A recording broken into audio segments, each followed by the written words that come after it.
Okay, live stream should be starting up soon. Please give a moment, make sure everything is set on up.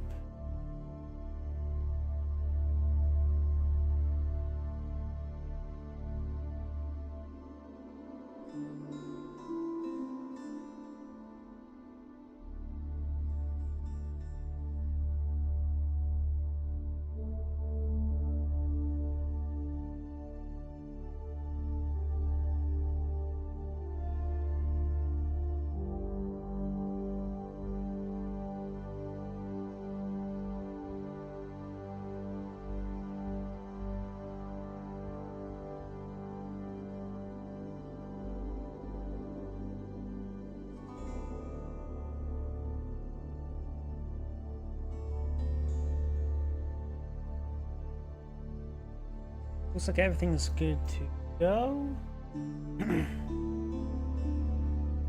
Let me just double check my other computer.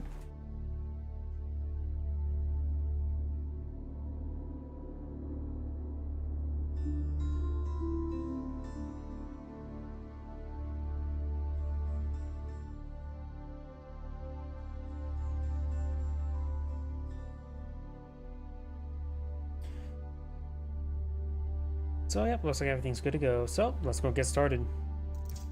This time I have this version of the mod. So done.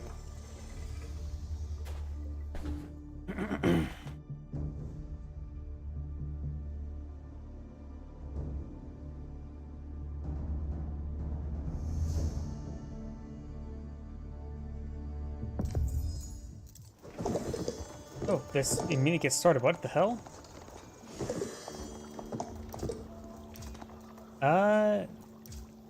What the hell just happened? The replay didn't start till what? Yeah. Everything's starting immediately.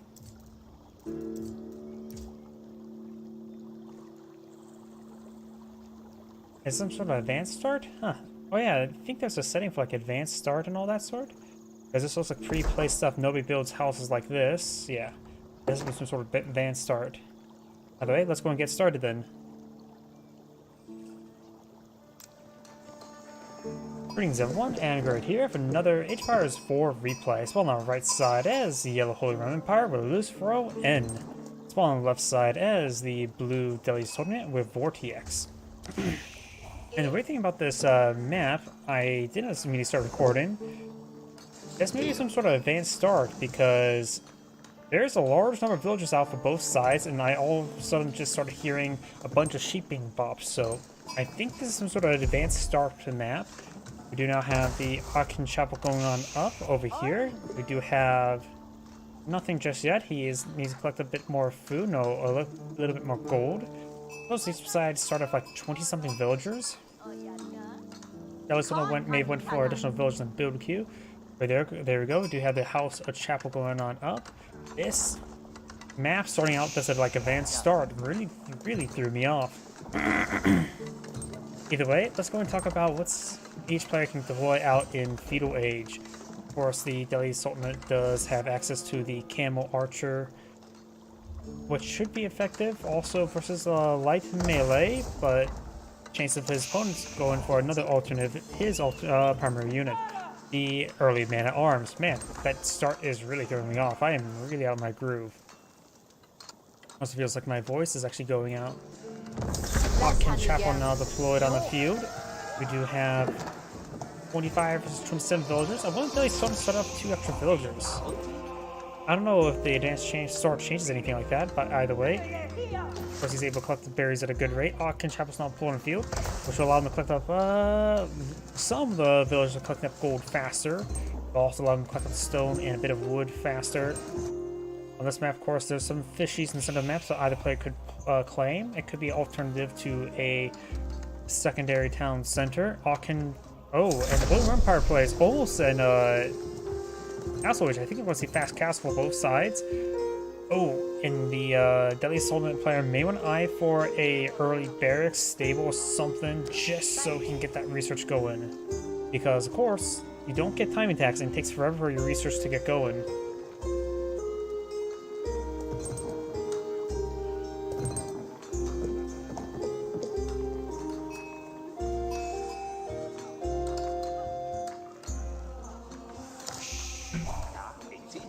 Of course, do have these villagers already being inspired here. So we do now the Regni's Cathedral. We do have a scout push away forward. Blue scout. Blue does. Oh no, blue does have 2 scouts. Oh, she's bringing a shipment of sheeple. We do got compound defender going on up, allowing him to build stone-based structures for cheaper.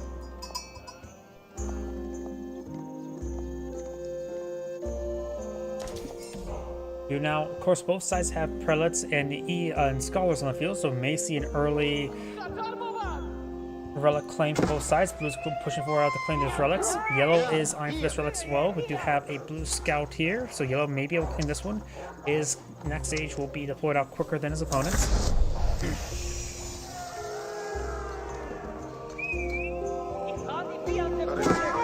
Scout will not be able to engage the prelate like this. And we do not see any horsemen deployed out. You could try a conversion ritual to steal that scout there, but it's probably not really worth it. Both players now reached the castle age. Blue has picked up 3 relics. Yellow has picked up 2, which also means Regni's Cathedral increases gold income by relics by 100%. So yellow has 4, blue has 3, or soon to be. I just want to take down and capture the sacred site there. There are 4 sacred sites on this map. You also got the village forces being pulled on out, which allows us keeps to act as town centers.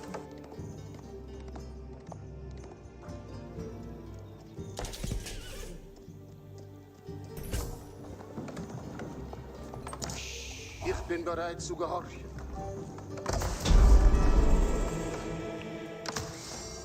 Sixth site now has been captured. We do not have the knights deployed on the field. Local doggo trying to ask the man for some head pats. Then do have some lancers being deployed in return. They got a line of palisade walls. Now over here do have the second site being captured on up by blue.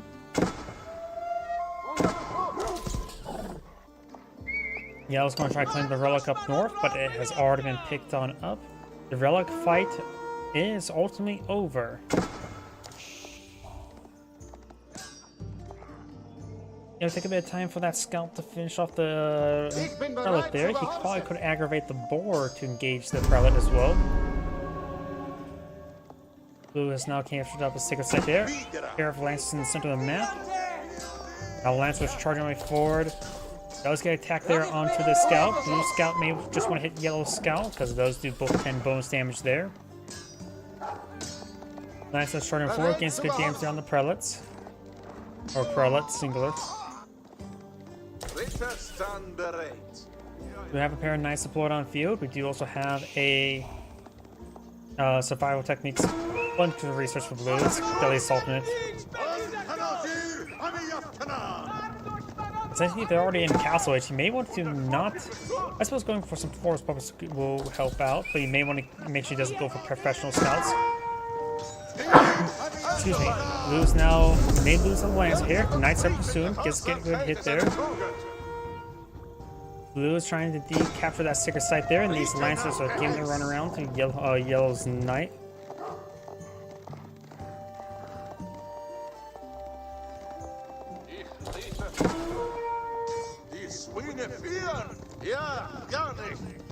And this knight may go down. Needs to be healed on up. Each attack from a lancer is 24 damage, and that is 13 health remaining. And the armor will not overcome that damage. Blue's now trying to capture the northern sacred site. Yellow is moving around. Blue's knight and scout advancing on forward. Do you have line palisade walls here? No gate, however. Yellow's knight does go down, and the sixth site's being captured by blue now. Over here, we got the lancers seeing a bit of fire.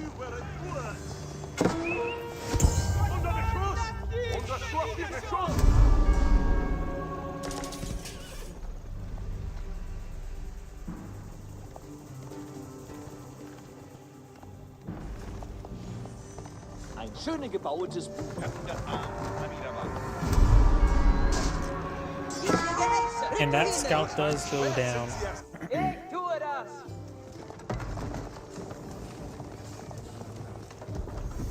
Starte Giro, Celine. Palace Swabia now being employed on the field. The Palace Swabia is, of course, a ×3 town center where villagers do cost cheaper as well. Lancers now advancing forward, trying to perhaps torch down some of these walls.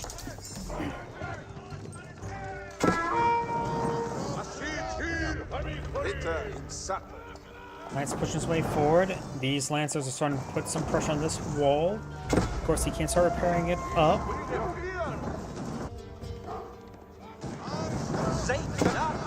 Does get some slices there through the wall there, keep the villagers away.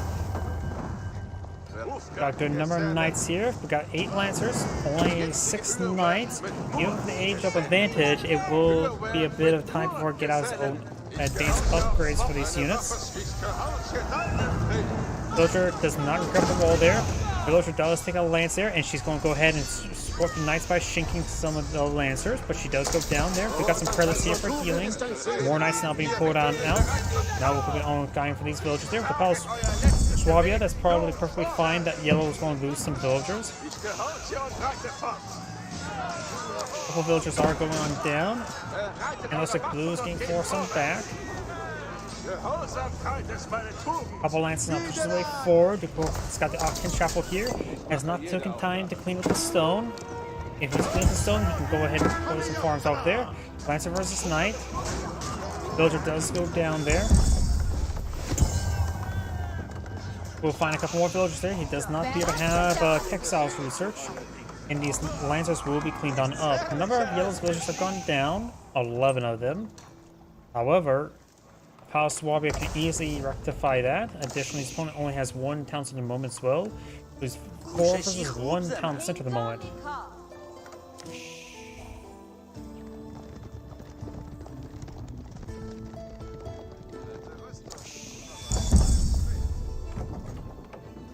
Got a big line of houses being pulled on out by yellow.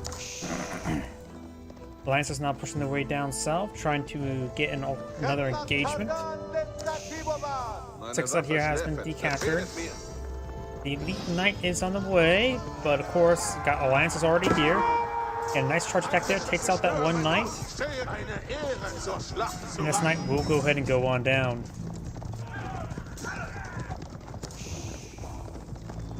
Or maybe not, for now.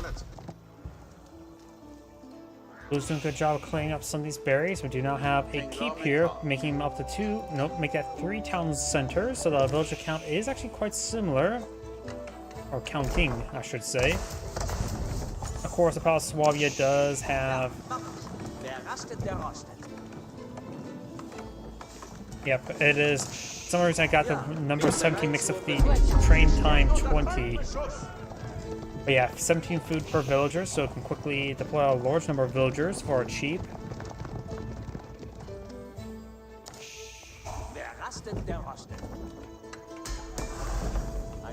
Yellow's now eyeing for a blacksmith research. His opponent already has a blacksmith. He may actually want to eye for 2 at the current rate, just for faster research queues.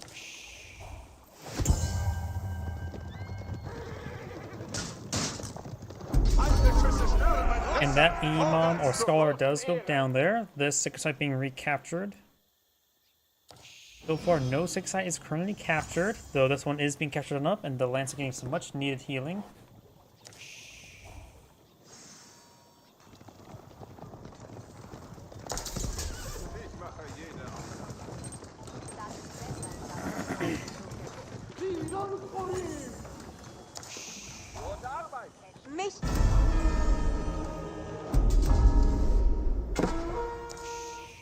Blue 6 sites down south trying to be captured on up. Imam or Scholar will go down. It is Elite Knight versus regular Lancer. 230 health, 25 damage versus 270 health and 29 damage. But of course, Blue did get some free hits in. So this exchange could still go either way. I think Blue will pull out in the end. 50 health. That will take 3 slices versus just 2. And that one will go down to a nice charge attack, and now this Knight will go down to a nice charge attack.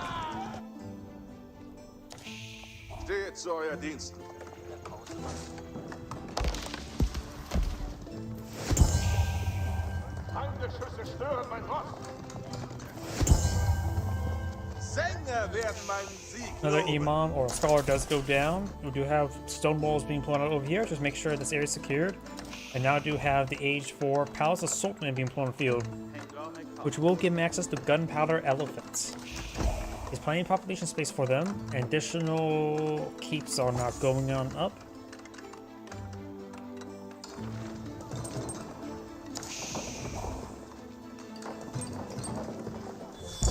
Yeah, I was going to try to remove the stone as quickly as we can. 1 or 2 farms can be placed there once it gets removed, but it looks like only enough room for 1 farm. Maybe 1 here, then maybe 1 more outwards here. Let's just say it doesn't look divisible by 2 even squares next to each other. So, Ja, bin bereit, Dunkelkännchen. yeah, it doesn't look Was hast du even. nötig von mir?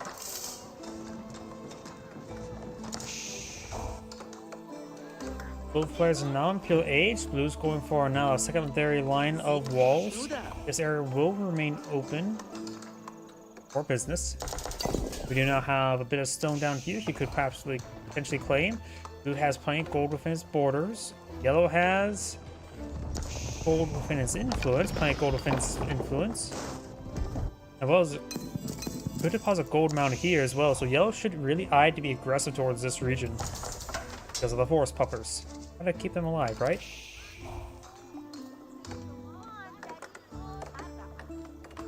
زما چه نیازی داری؟ مستعد کار سپس. We do now have a Madrasa, I think it's probably pronounced, probably not, which is the university for the Delhi Sultanate. Bereit für die nächste Aufgabe. You may want to eye for a secondary gold mining camp there to reduce the traverse time. Both sides are just having a mass eco, so it's going fast forward. He doesn't want Age 4 eco phase. We got a good number of lances on the field. Since he did not go for the Minwork Palace, he does not have access to +2/+2 armor upgrade on Elite Knights. In fact, he's only got +1 Pierce armor at the moment. Elite Knights now making their way forward. Let's see, we do have 10 Lancers versus 20 Knights, so, and these are only regular Lancers, no Elite Knights just yet, that's still on the way. Another 2 minutes. We are seeing a good number of hand cannoneers being flown on the field, very good. And we see, of course, other research now being queued on up. Bear barracks in Port Field, he sees all those Knights, going for a good number of Spearmen wouldn't hurt. I wonder if he deployed up barracks earlier. Yes, he has gotten Spearman research, so going and Elite Spearman on the way. Befehle mir. 6 that has been captured on up. We do have, of course, this Keepness region. There are 19 of those here, not enough room for everybody. Alter Freund.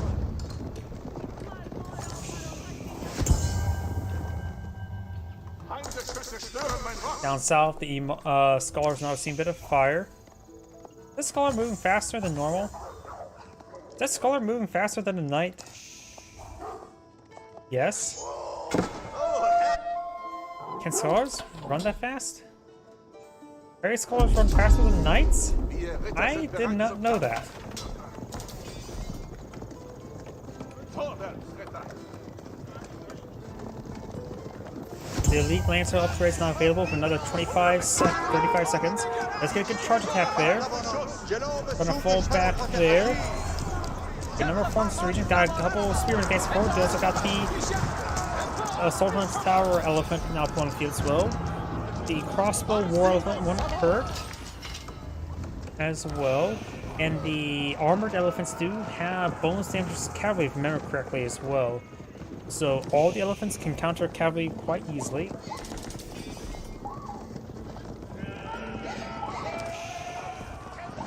Trying to torch down this wall. He may not be aware there's a stone wall right in front of him.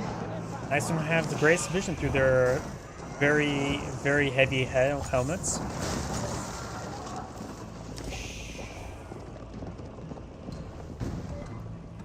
Additional archer range is now being employed on the field. Dock now being pulled out on the field. it is going to go out to get some extra food. But honestly, even going for a warship, sailing a warship down this channel would provide some good short-run bomber and start dealing damage to the nearby infrastructure. There is a possibility where even broadside warships, cannon ships, can be very useful. Elite Landschneck upgrade on the way.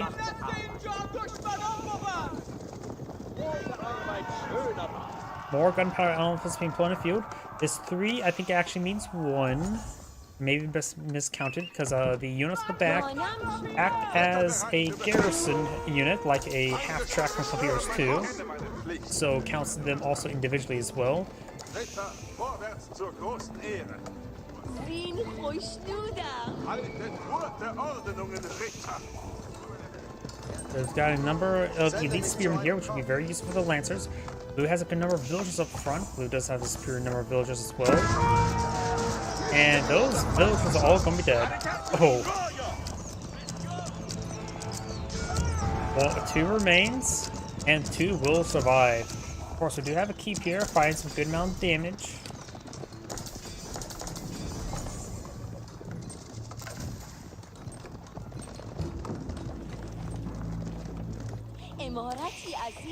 The Elite Landschneck upgrade has been put in field. It is Landschnecks are of course a light melee unit, best countered by archers, regular archers. Of course, gunpowder doesn't work quite good against it as well. And oh, transport ship. Okay, I was not expecting a transport ship. I thought it was going to be for some fishies. There is 14 knights here, which can garrison inside the transport ship.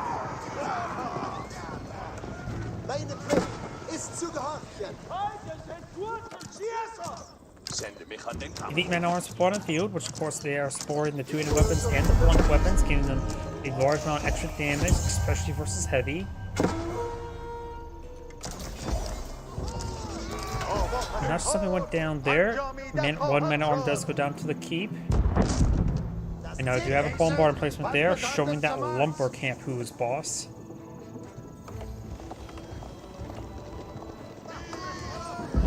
Our elephant stance on forward. Let's get a good kill there. We got a good number of villagers in this region as well, which can easily get overwhelmed. Nothing there. Spearman face forward. Got, of course, the Spearman also gets torches on pin. The Elite Lance is falling back. There's a good number of Spearmen here as well. Then the Lancer, the Knights have been deployed phase from transport. Could be some good damage here. Could press towards not even the primary town center. Blue's out advancing forward. Got a good number of Spearmen engaging. And Canadians in back line, just firing away. He does not have chemistry research just yet. Elite Army tactics on the way, as well as biology.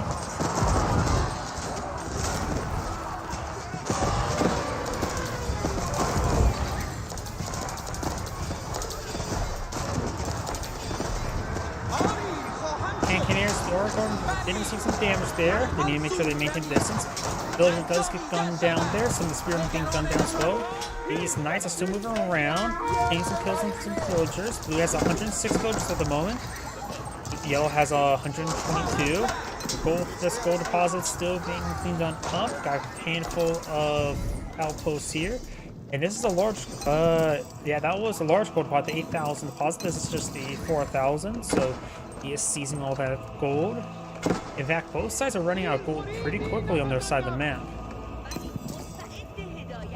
A handful of Landschnecks on the field.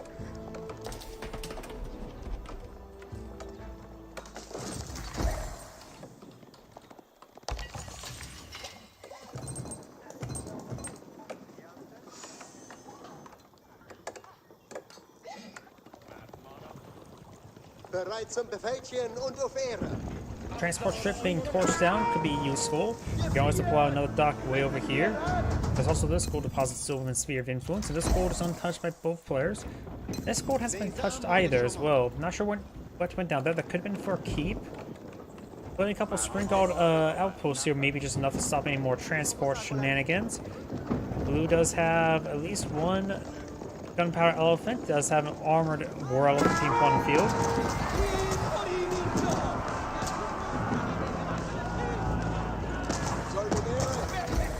5 land checks mixed into this melee force over here. Knight being focused on down. We now have chemistry now being researched for yellow. So makes way forward. Bombards face on forward. I wonder if chemistry affects tower. Yeah, tower. So right now doing 25 damage each. And Kenner's far away. Gains some big damage there on these forces.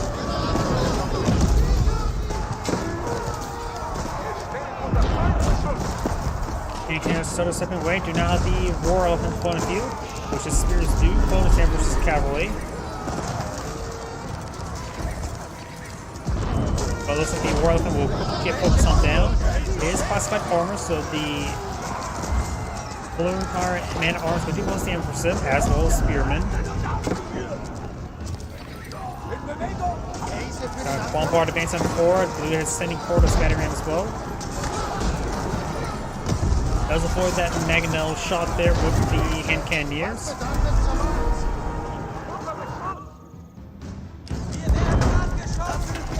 Got a handful of Ghazi Raiders now pulling the field. They're right now just veteran Ghazi Raiders. The elite Ghazi Raiders still on the field too.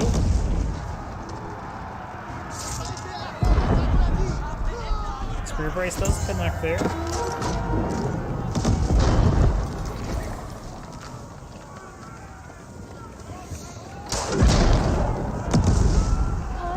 Good damage there. And cannoneers firing pretty good volley there. Ghazi Raiders now trying to hit Mangonel. Does get hit by a handful of spearmen. And those Ghazi Raiders do not finish off the Mangonel. Good volley there on the hand cannoneers. Tower Elephant skirmishing around. Trying to hit the Bombard now. Bombard's not going to hit. There's just too many units hitting it. Does take out the Mangonel there with the Ghazi Raiders. Still a very excellent number of hand cannoneers on the field.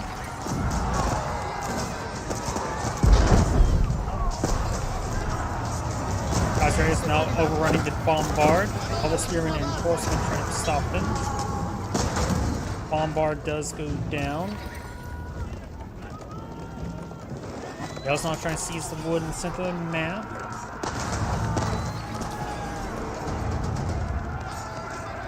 Ghazi Raiders needs a hit on these villages as well. Both players do have textiles researched.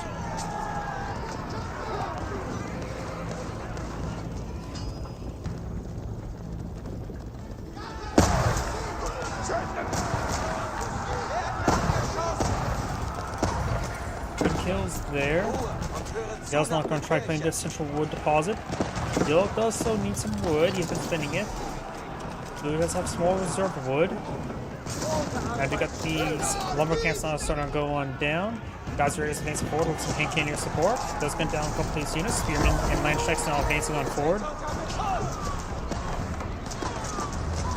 Another Mangonel deployed on the field. So we've got a very good number of hand cannoneers. Mangonel finds good hit there on the hand cannoneers. Land checks do move reasonably fast. Good volley there. A couple Ghazi Raiders trying to overrun to the Mangonel. More Mangonels being put on field. I didn't realize there's a bunch of battering rams hitting these forces there, as well as Spearmen hitting some villagers. Let's avoid that Mangonel shot there. Spearmen and Horsemen now advancing forward. We have the 6 now being captured on up by the, or being decaptured.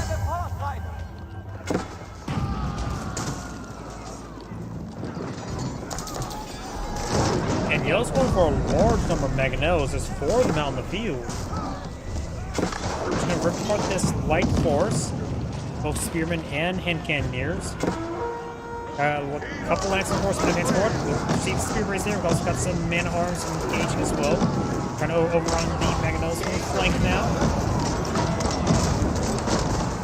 Mangonels are just streaming and attacking one at a time, allowing him to get some hits there on the hand cannoneers. Most of the Mangonels have gone down to yellow. One of them is still remaining. And we do have another drop off there, this time with some horsemen. It may be a good idea for Blue to deploy out a keep or some spring gold in place towers there to prevent these horsemen. Able to torch down this dock once again.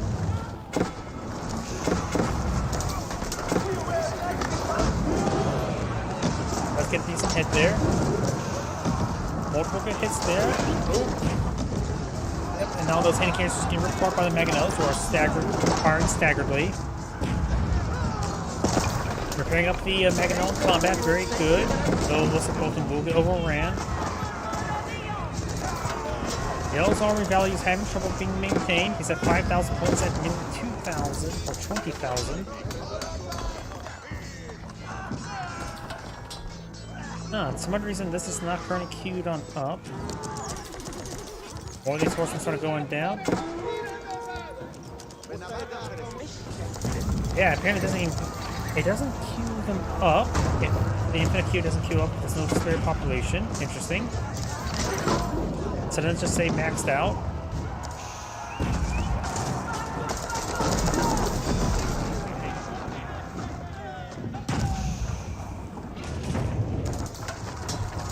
More battery rams push forward. It gains some good damage onto them.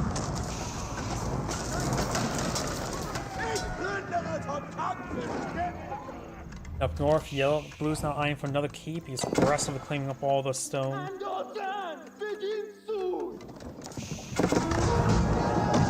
Another tower elephant advancing forward. Horsemen make their advance. Gaza Raiders counter-attacking. Villagers, spearmen, trying to keep these units slow.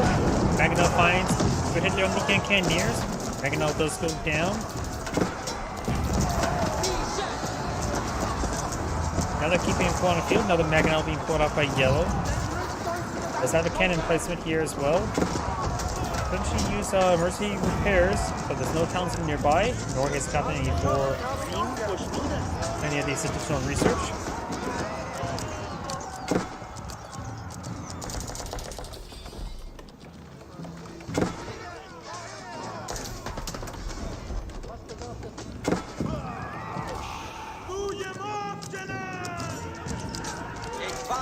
Horseman does go down there.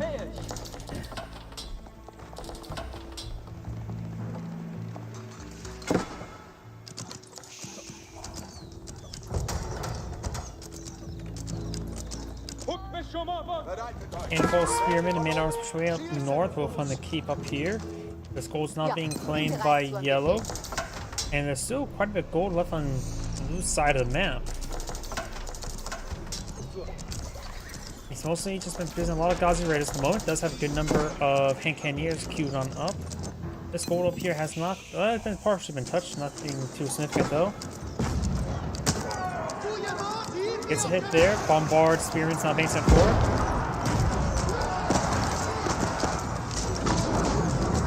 Couple good Mangonel hits there.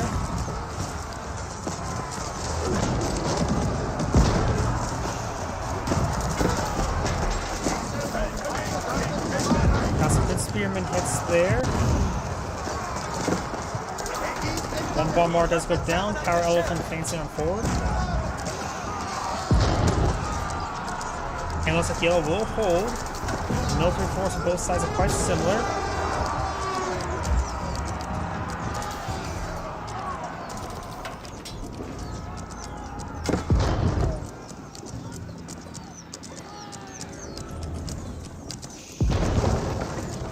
Blue can always mix in some regular archers there to help engage these spearmen. Blue's now advancing forward with a handful of battery rams. Gaza Raiders in tow as well, trying to torch down this keep.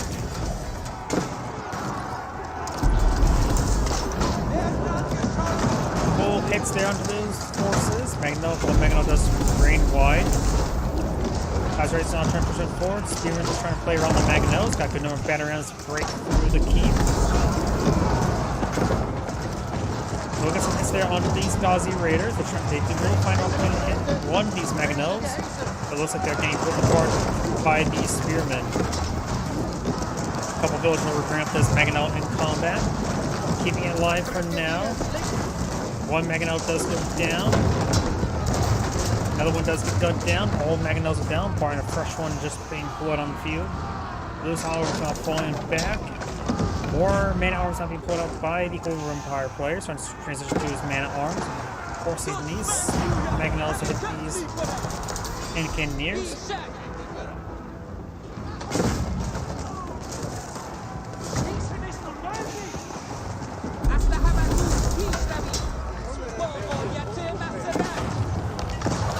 Spearmen and Man at Arms now engaging the Gazi Raiders and Spearmen. Hand Cannoneers firing the back line.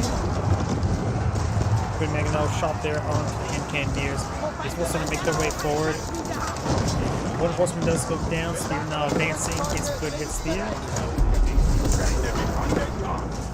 Mangonel finds a good shot there. A lot of yellows and instructions are going down. He does have a good reserve of food and small reserve of gold and wood. Enough with some good enough man-arms production and spearman production. He may be able to keep his gold for more Mangonel in the side for spearmen. Mangonel right there. He's getting a nice good shot here, but not. He's just being rallied forward, so he's going to lose his Mangonel. Banner's now cleaning through these barracks right now, and this is a will prevent it from remaxing quickly.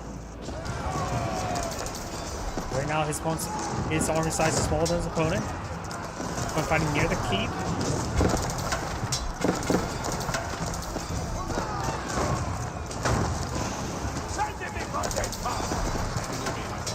Man arms spear now pushing way forward. More damage over here, and University will go down.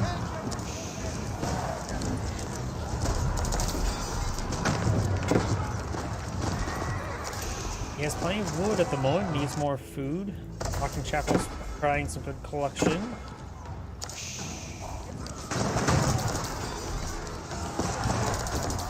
Now trying to these battery rams, trying to save his keep. Does have access to emergency repairs. And it looks like Yellow's force is being gunned down.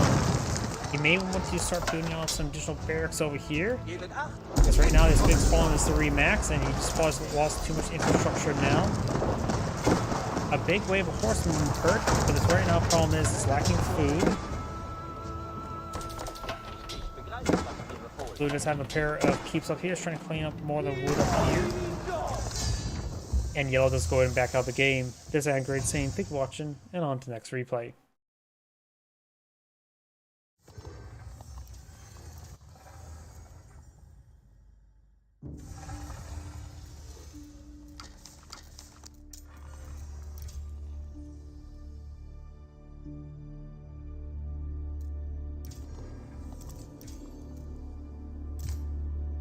That one, it was the canal.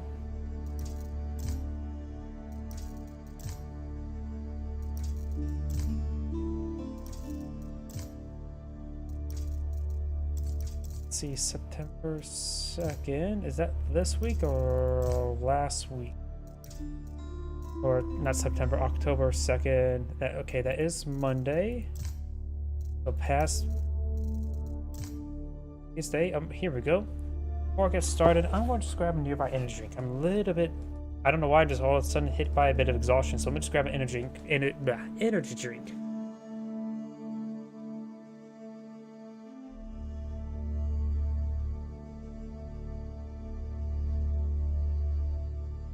There we go.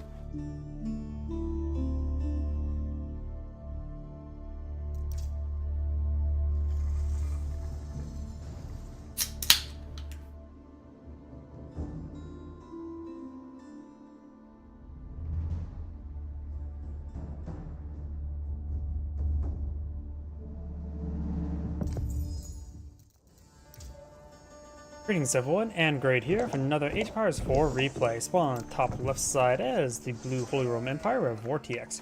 Spawn on bottom right side as the pink Chinese, we have HMS 7393. Let's see now, economic benefits. The Holy Roman Empire player has the prelate as economic benefit. Inspire certain villagers to provide 40% increased gathering rate. Make it so if you get enough prelates, you have a permanent 40% increased gathering rate. Always for select resources. While a Chinese player does have the Imperial Official, which allows you to supervise a certain spot to get plus 20% drop off, as well as get some taxable income, such as this 19 gold, 24 gold inside this mill. When it comes to unique units, let's talk about the Chinese. Chinese do have access to the Zhengshnu in Feudal Age, a good crossbow variant to hit low armored, pierce armor units. Well, the Holy Roman Empire player has access to the early man-at-arms, which is one of the hardest units, in my opinion, in the game to deal with. Going for mass holy mana art, while expensive, will be very effective against most players. Aachen Chapel now being employed on field, which he's going to eye to quickly plant with berries and stone based on his placement, not next to wood and gold. So this suggests to me that he may be eyeing for a second town center. I would assume putting it next to the wood would be just as the same, but also gold.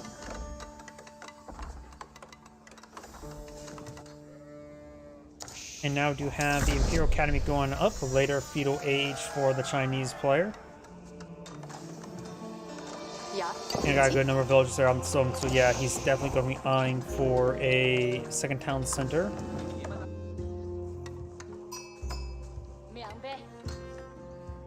No Bardic Sun being pulled out, but he may eye for the Bardic Sun afterwards.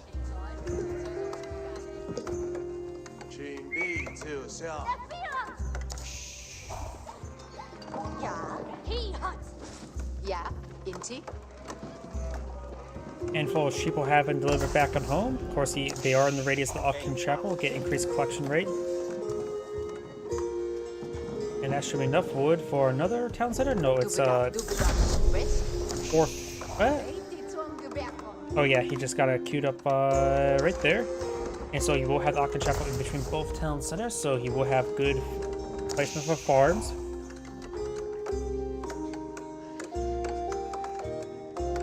Bardic Sun be able to be employed on field as well, which will allow him to deploy out villagers 25% faster. So now they're 15 seconds rather than 20 seconds. But the Holy Roman Power player does have 2 town centers, which means he deploys about 100% faster at 100% cost compared to his opponent.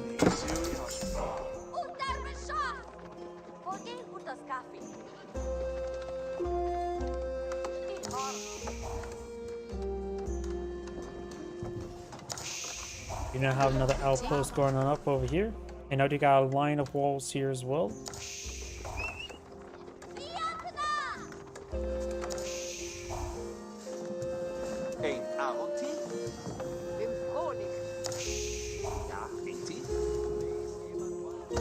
Aachen Chapel's not in the radius to inspire these villagers to collect these fours published quickly. The prelate can do that themselves. Another town center now being employed by Chinese that can help him get... Actually, he has more... The Chinese player has more civilians than his opponent. It may count the Imperial officials as that as well.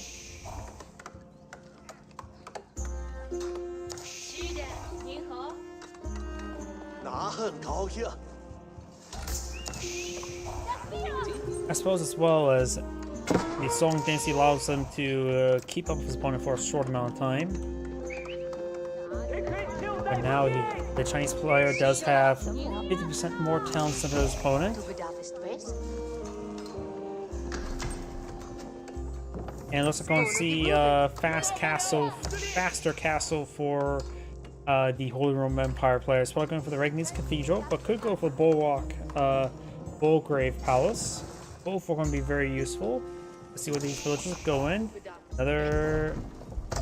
It is for the Regnitz Cathedral, so we can go ahead and pick up some relics. It gets out some more prelates that can help him out with that. He currently has 2.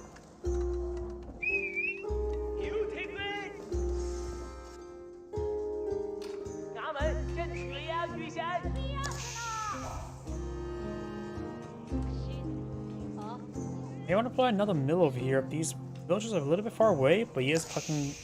Oh boy, that's a large number of villagers on deer.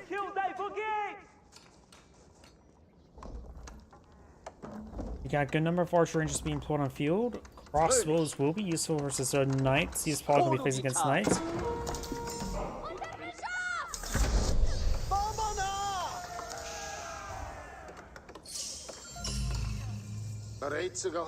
Relic has now been claimed.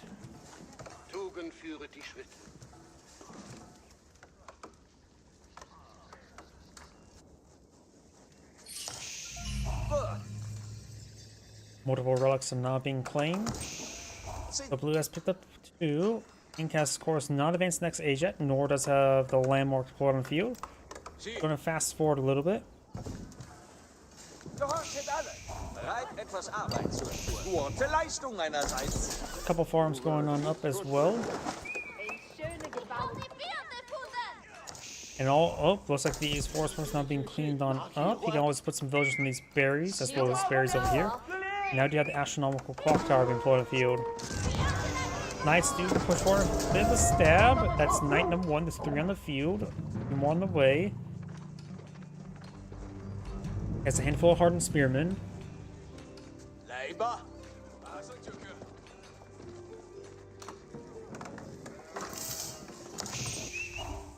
You take me! Unser Schurke Beschuss!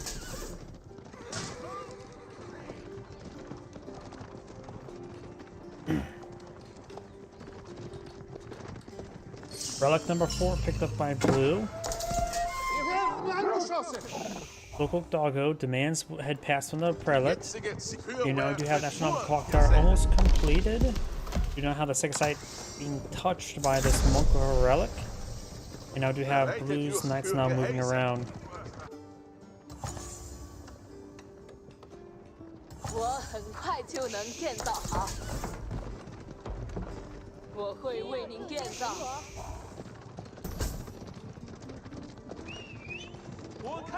Knights forward. There's a good number of spearmen here.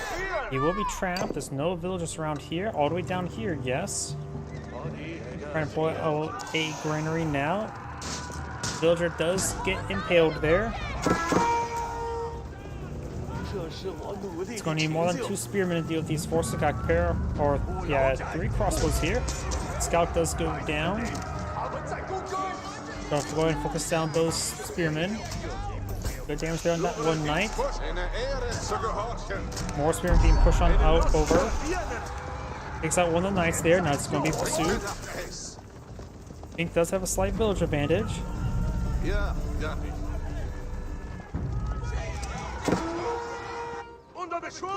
Knights now push forward over here as well.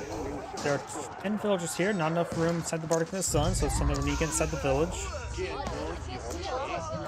Multiple villagers going down there.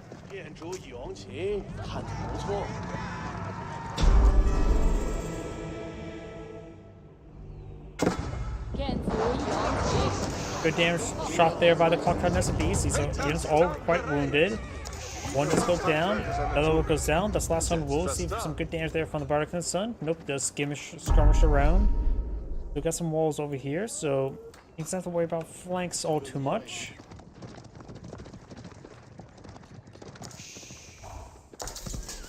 Alle Ritter bereit. Löwere Dienstvorschriften. One second side has been captured up by blue. Blue's trying to fall back with these knights. Nu also Gesellen bereit. And you got a pair of Landsknechts now put on the field as well. 2 more on the way. And we do see the veteran horseman research as well. That's Sacred Site being claimed, and this brother's going to try to capture up Sacred Site number 3. Edle Ritter sind bereit. Marschiert, edelste Ritter. Horsemen now advancing on, or Knights of the Way passing their way forward. Of course, they can make a short work of these palisaded walls. Alle Ritter bereit. Löwere Dienstvorschriften. Ich kann nach Geheiß.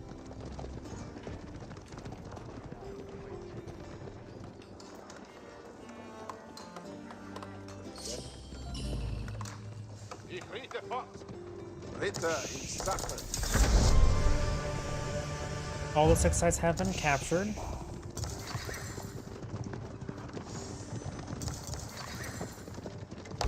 Lasset uns rieten, Ritter.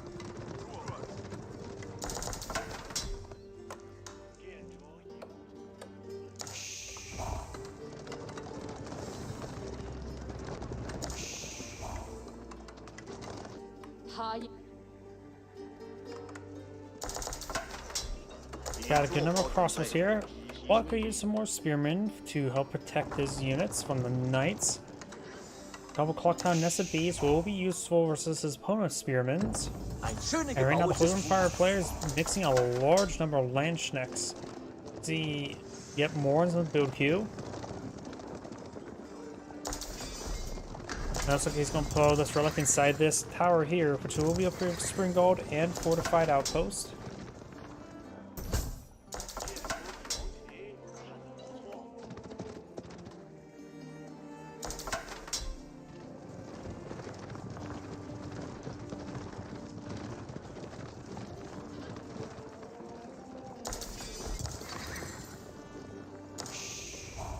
Roske satellit. Betere bereit.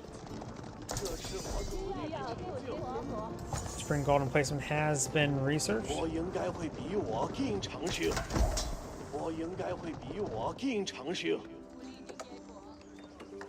建筑勇气。 Pink right now has 36 military units. Blue has 49. Also much higher quality as well. 移动。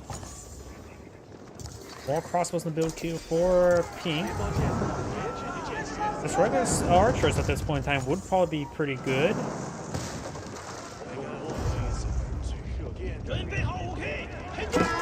That was a good volley there, taking out one of those knights in the lead. Clock Tower Messi finds a very good volley there. Gets good AoE damage across all those forces. Ruinen Wache marschieren. Ich bereit. Hofgard Gesellen. Fürwärts mit Moors Gesellen. Boost on the back on off. 好的。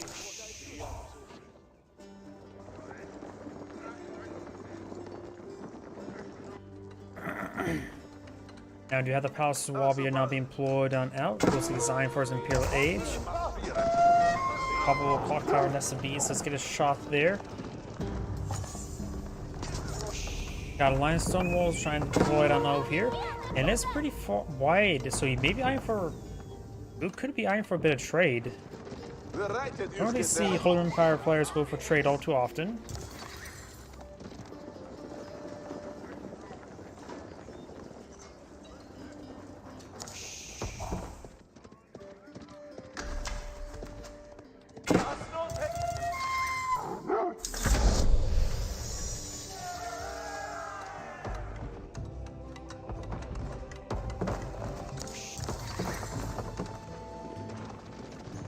We are going to see Elite Spearmen, Elite Horsemen research now. 协作建造别具。他应该会比我更长寿。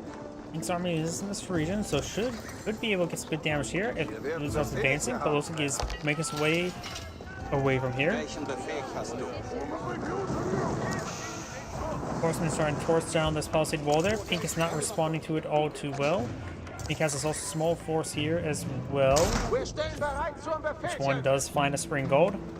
And Blue is now broken on in. We've got a good number of horsemen and knights charging forward. He's eyeing to mass withdraw all of his villagers to his town center. But the villagers will go down. Spearmen making their way forward. Crossbows get a good volley there on the knights. And looks like the horsemen and knight there will go down. And now it's going to force them out.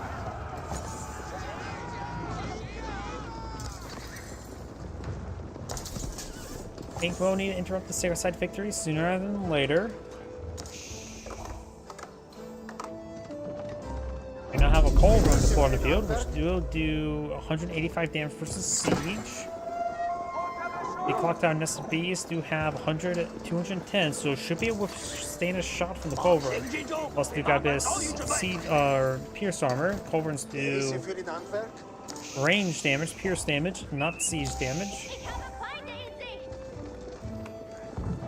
Ich habe Feinde in Sicht. The wall has been breached there, so more of these villagers will start going down. Some Pink's villagers push or Spearman advancing forward, does take out maybe one knight there. We've now got these horsemen and knights hitting these villagers.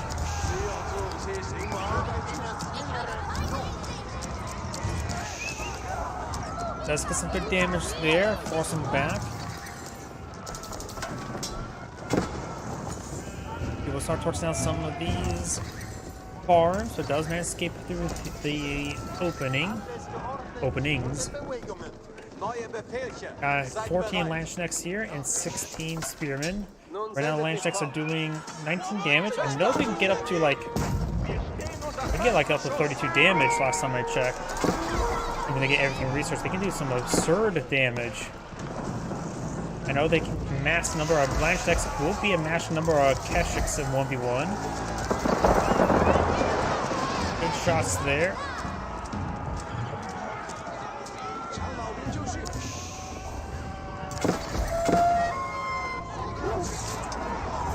Particle Sun has gone down. Spearmen are getting overran over here. These forces are forced to respond to these units. Now some of these houses will be start pushing down. Pink is at pop cap at the moment, but losing housing there will prevent him from getting more villagers out or any more military units in the field. Some of these villagers not getting hit as well. Split off some spear and deal with them. RC's forces now moving over there to respond. Well, looks like only a couple villagers went down there. Other forces are to make their advance.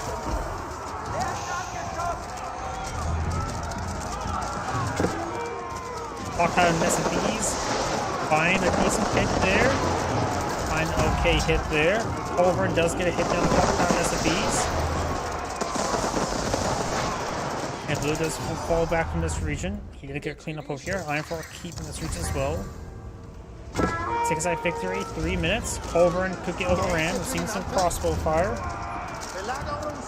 Crossbows right now doing 14 damage each, so they're doing 1 damage each to Culverin. Horsemen now completed by these spearmen. The rest of Pink's army is advancing forward. He needs to be kept on these second sides. There's only a fortified outpost here with a spring gun placement.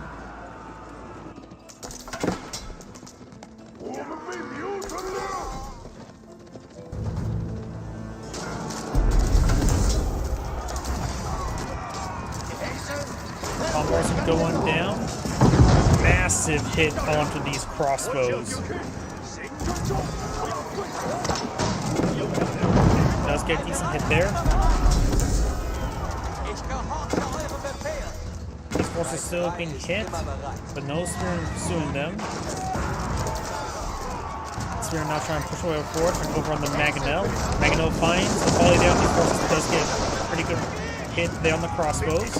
Or makes way forward. Spear trying to make their advance.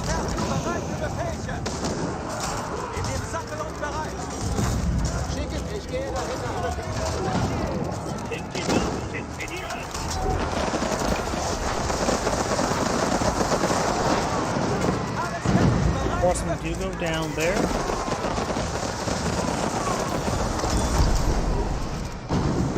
Good hit there from Mangonels. That's lost a good number of his crossbows for his Mangonel shots. This one will fall back. He has 41 military units field. The other one has 14.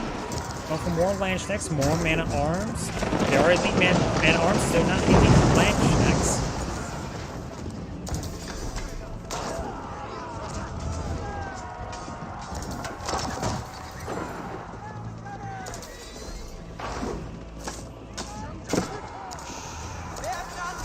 Palace Guard not being put on field. There's regular Palace Guard. Oh yeah, the Chinese player is not advanced to the next stage just yet. He has enough resource for it, so maybe going for the Great Gatehouse either right here or right here would be very good. These spearmen advancing forward. The Chinese player, there's a Great Gatehouse. Great Gatehouse is being deployed out right there. You guys have a good number of villagers on one side. Those villagers, they just may need to increase the build radius of the Great Gatehouse to help out the point there. Because right now, of course, a good number of villagers currently just dancing around.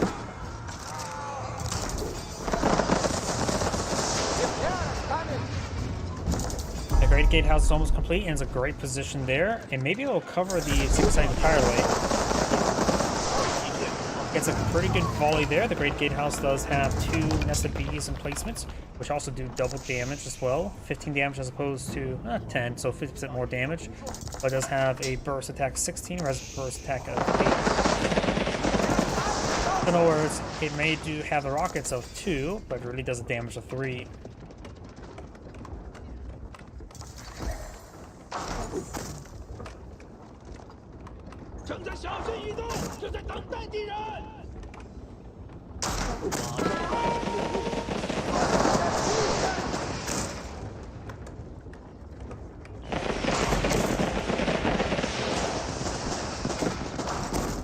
Baron's now makes its way forward. Will be overwhelmed by these forces. Against all these Landsknechts, archers will be useful, as well as Zünchnus. In fact, each person has only 6 pierce armor at the moment, can go up to 7. Not sure how much elite Zünchnus pierce armor can go up to, but do got good hits there by the Culverins, taking out some of these Springalds.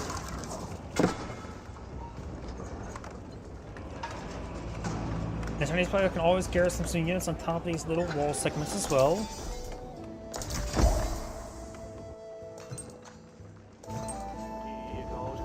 Blue's currently claiming this gold deposit here. Got this gold deposit and this small one over here to claim. Blue does have this one relatively in sphere of influence. Village goes down. Battle rams will not go down as easily.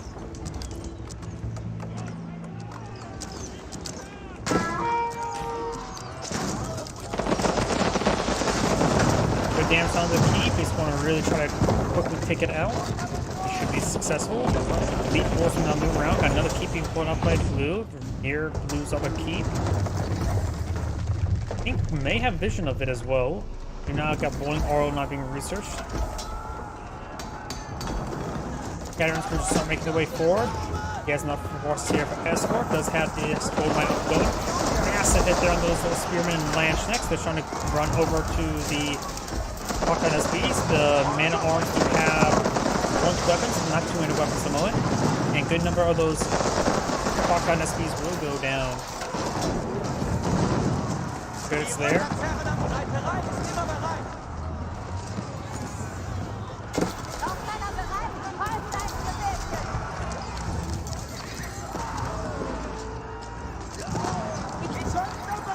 And Canadians see a bit of fire there. Spear now advancing forward, trying to hit these villagers. They will get a number of villagers killed there. May want to get these banners are not being properly pathed. A couple of them may just want to start hitting the mining camp there. Those pushing way forward, trying to torch down this battering ram.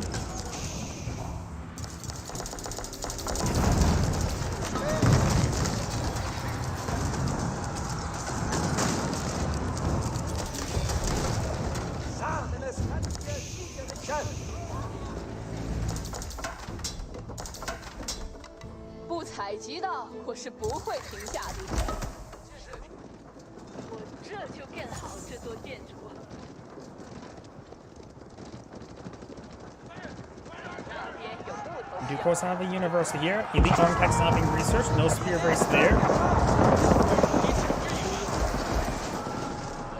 I think he may have pyrotechnics research. You research at the doesn't look like you research the university.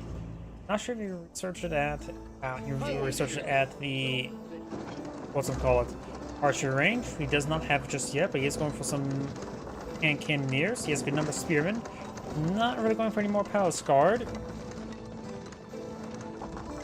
Especially versus the Holy Roman Empire player. Their blunt weapons make the palace guard play not really usable. Horsemen trying to torch on down to make their way forward. However, he queued moving forward. Not realizing this patch is not there, but also not realizing there's a giant stone wall there, which will funnel them straight into the spears. Though they could potentially slip around. They could be trapped there as well. A number of these horsemen will go down, some of them will slip on by.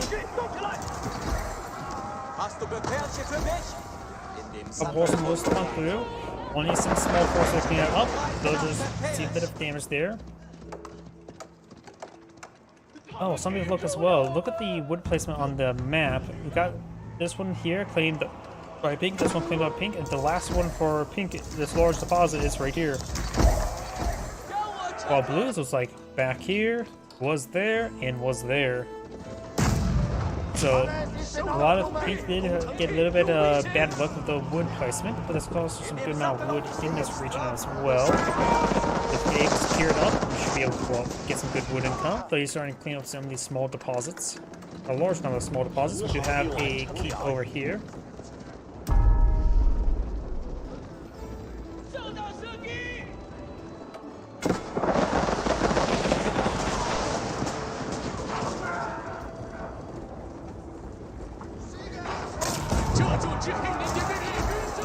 Spear advance forward, let's get a bit of spear brace there. Great Gatehouse does get a massive volley there. Mangonel does rain a little bit, does get a decent hit there. Gets a good hit there. And there goes the Mangonel to the Spear and Golds. Baron's cleaning their way forward. Colwyn's just taking some pot shots with these units. Blues, Pink Spear doing some great hits there. Got only a handful of cannoneers for Pink. Now it's just down to a bunch of hand cannoneers for blue, as well as other units, but both sides lost quite a bit of forces there. And now you've got these horsemen skirmishing around. The Great Gatehouse also providing some good fire support.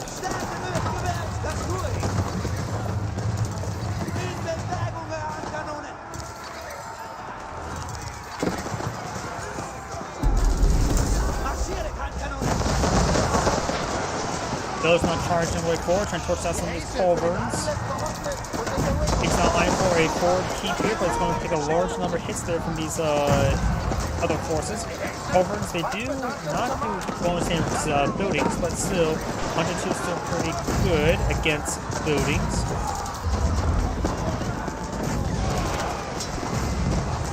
Couple hand cannoneers in the back line, gets some good damage there, does cancel the keep.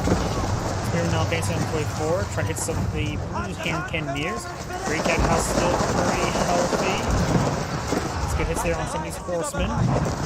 He's now down 107 villages, good enough to more idle. Let's get these hand cannoneers up this wall so I can see this give them a fight from up there.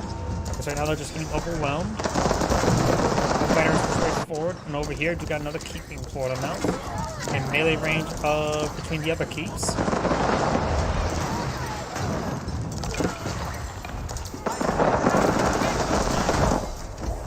Couple hand cannoneers over here getting some damage. Couple villagers here, one hand cannoneer on top of the high ground. Thanks to that.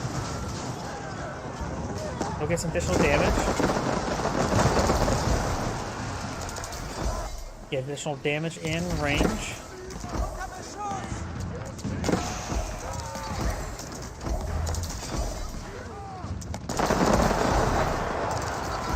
Does lose all his ground force there. Now the Great Gatehouse is starting to go on down. Also, advancing forward, we'll be able to get some hit there on these villagers. All 6 days have been captured by blue. Great Gatehouse will go down. More horsemen advance on forward. Right now, pink is out of wood, literally out of wood, and running low in gold as well. He's finding to go for some Palace Guard at this point in time. Not like he can pull out anything else at the moment. He's going for a big amount of nothing on his build queue. May want to take some of that half his food, sell it off and turn to gold, and go from there. Palace Guard's not gated. They are using Palace Guard. They do have. I don't think they have Battle Hardened. I think they only have. Yep, they don't have Battle Hardened just yet. Just only Elite Armor Tactics. Forcing advance forward, trying to take out some more of these villagers.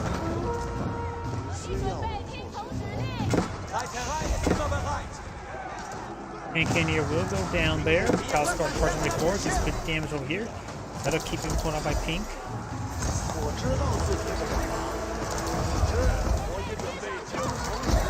Palace Guard and Hand Cannoneers getting some great damage there. The Hand Cannoneers do have their increased range as well as chemistry for increased damage. That'll keep being pulled out by pink here. But right now pink's down to 68 villagers, not a lot.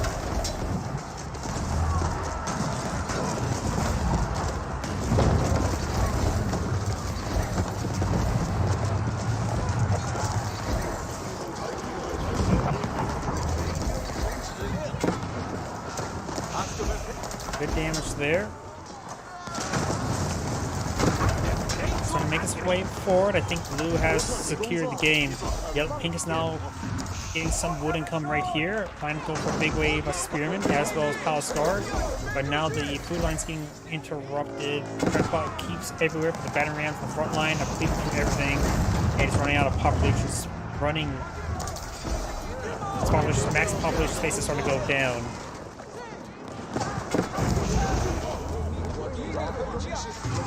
More Palace Guard and Spearmen trying to engage these forces.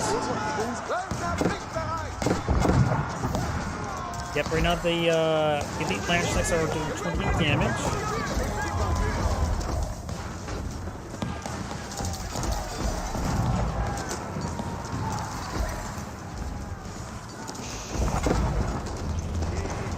Yeah, but I think just going forces way forward.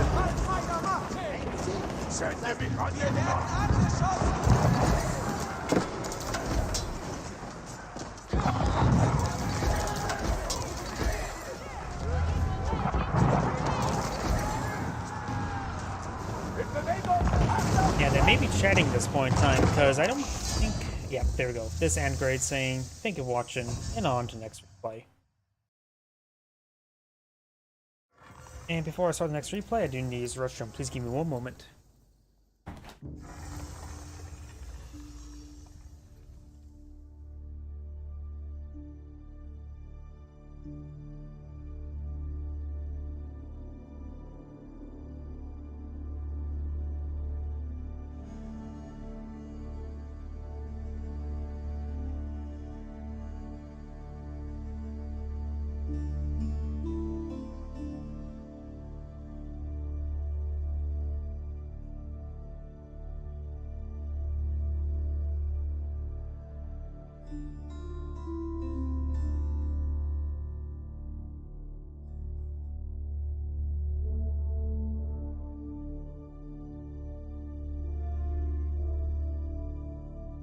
Sorry about that. And let's go ahead and find another player, because that was the last usable replay from him.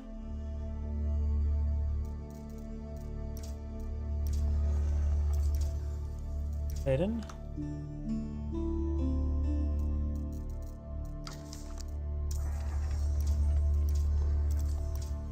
Hidden.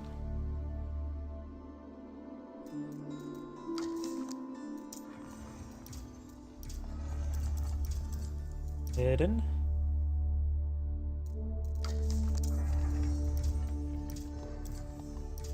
Hidden.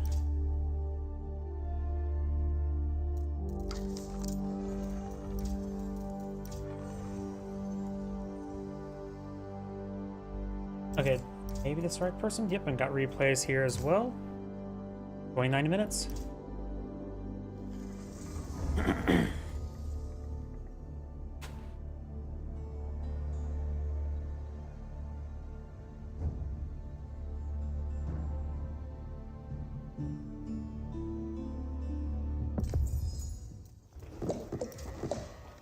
Greetings everyone, and Grade here from another Age Powers 4 replay. So on the south side as the Cyan Deli Sultan, we have OPA.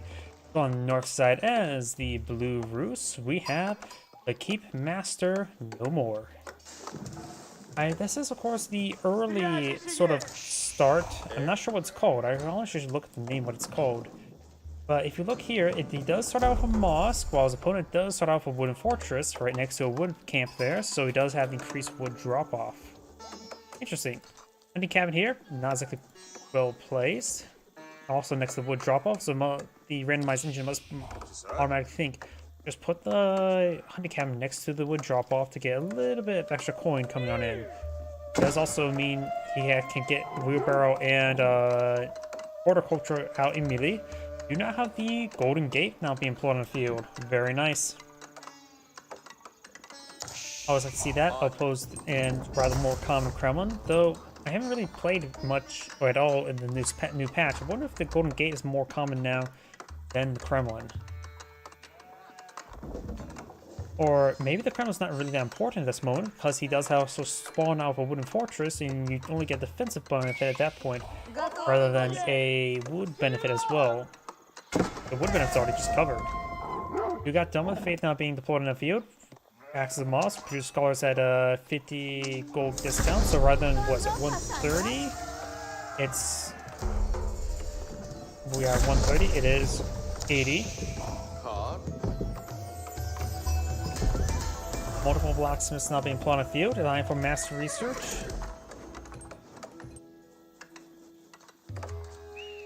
Golden Gate's now employed on the field. The Golden Gate allows you to exchange resources at a more favorable rate, but you are limited based on the number of charges you have. Those charges, of course, can get stored up. You can either sell resources for 150 gold, 100 resources of any of them, or buy 150 resources for 100 gold. So very good exchange rate, but limited.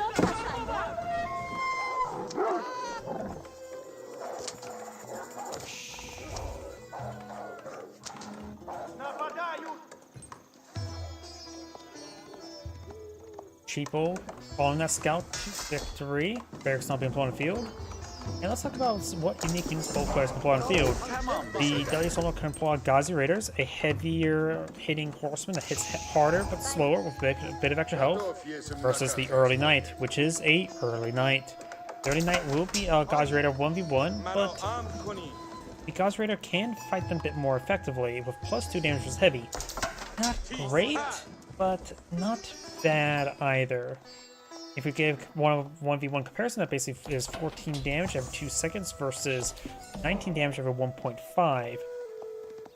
Or in rough DPS, closer to 12, slightly more than 12 DPS per second, as opposed to just 12.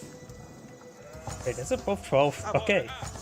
So both are 12 DPS per second against each other, but Gor's got 140 health versus 190 health. So, Early Knights will win in a 1v1. However, if Knights do cost 240, while Gazi Raiders do cost 140. So if you get 2 Gazi Raiders versus 1 Knight, it should work fine. Though I would say as well, I forgot to mention the armor. 3 melee armor means it won't do 12, but 9.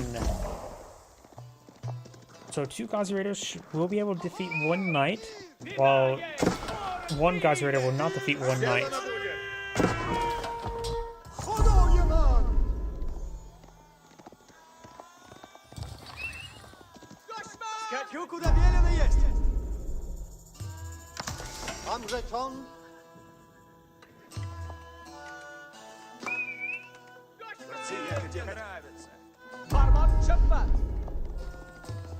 Scout, try and pursue the scout.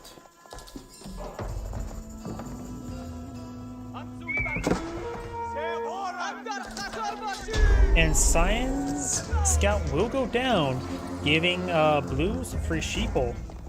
5 free sheep, that's actually quite significant. So that is 1,250 food now deposited to Blues for doorstep. And also as well, let's take a look and see.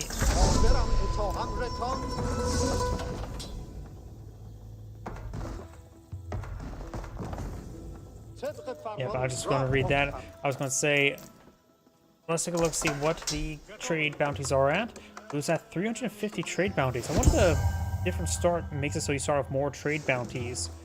Either way, okay, the boar here has been claimed, so claiming both boar will not send him to tier 3. He will still need the high trade house to claim, get the tier 3 trade bounty, but he does. There is another boar over here that can help him out if you want to get tier 3 quicker.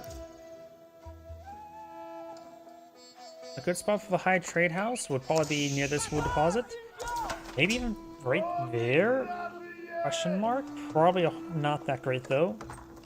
You could eat some of this wood here so you can place it more inwards here as well. All 6 sites have been captured by Cyan. We do have... Blue right now has a force of 17 forces versus opponent's 30. Always in favor of Cyan as well. 15 for... So this number does count the scholars. I'm not sure if this number counts the scholars as well. If you exclude the scholars, it'll be 20 at the moment. Compound Defender now being employed on the field, which is the Castle Age landmark for Delhi's Sultan for making your stone structures even cheaper, such as keeps. Let you keep what you've earned or claimed. Blue does have both these forest developers right next to each other. I would still recommend a hunting cabin over here. Maybe put it right around here, which will provide a small amount of gold trickle as well.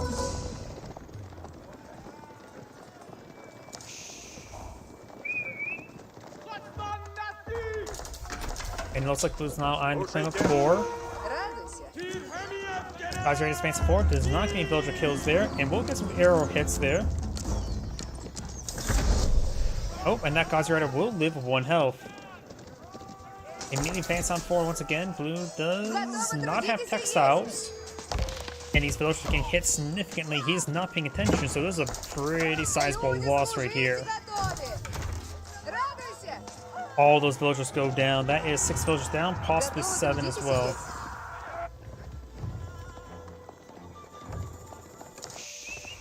And there's even 1 health Gazi Raider, which any of those villagers could have slit his throat.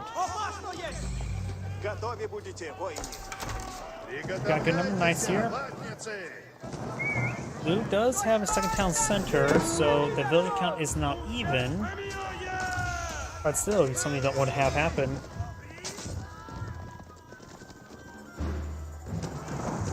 You now have a scholar here. The scholar will be impaled. Not by lancers, by knights. And now the palisade wall will go down. They'll just decide to stop collecting up berries.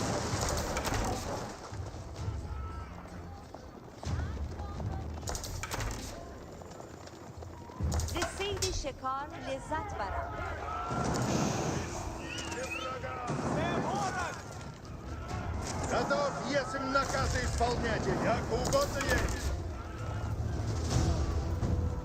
Mill does go down there. Двигайся. We got single man at arms over here. Blue does have a large military force in the field. And we have to just keep a mental note discount the 11 to 12 scholars unless they are being deployed in combat. Most of the time they're not, unless they are needed to heal up elephants. 제발.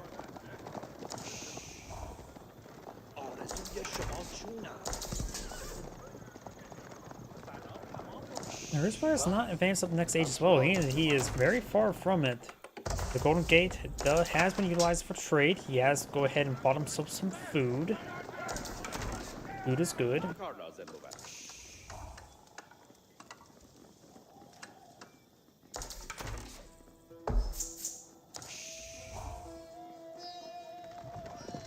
Готовитесь, латницы.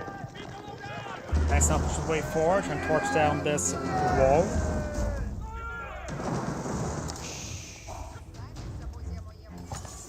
The Rizpah is also cleaning up this gold. There's of course one tree nearby giving 1 whole gold per minute. You monster. By the way, Sacred Site will be cracked open. You go ahead and crack open the hard shell to get the nice juicy interior of stone. May want to go ahead and put one of these units just back here on hold ground sands, just out of paranoia. Abbey of Trinity is not being put on field, so I have some warrior monk capabilities.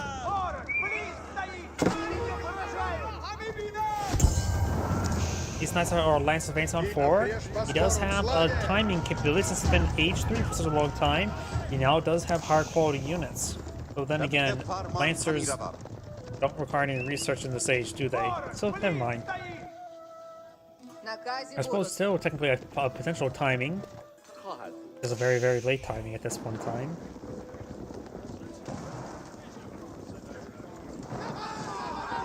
And looks like he will get impaled. Now do you have the Abbey Trinity now on field? Spearmen can take out those Ghazi Raiders quite quickly.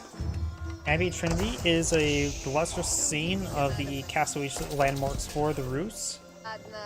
House the higher trade house just provides you a good source of gold and food, while the Abbey Trinity gives you a monastery that you can get some unique technologies from.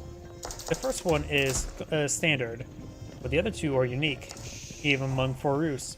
Improve the range of Saint's Blessing by 5 tiles, making it so it's able to affect more, and damage increased by Saint's Blessing by +1. So I think it increased like damage by +2. Yeah, it gives originally like +2 damage. That should make it a +3, and increase the health of warrior monks by +100. So they can become very tanky with some of the fights. So give them +200, 140 health along with warrior's fortitude.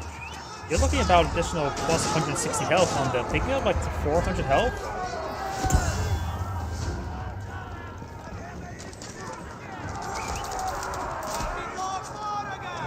Spearman, horseman advancing forward. Knights do get a great attack there. A couple spearmen tow as well. Spearmen trying to now hit these knights. These are regular knights now, not early knights. You got a handful of archers there. Got a Wololo being activated there, which will protect this other scholar there, carrying a relic. And he's also going to fall back, getting overran by the lancers. Though the spearmen can charge forward as well. I think the spearmen should just charge forward to buy some time for the archers. Got a couple crossbows here as well, making another counterattack now.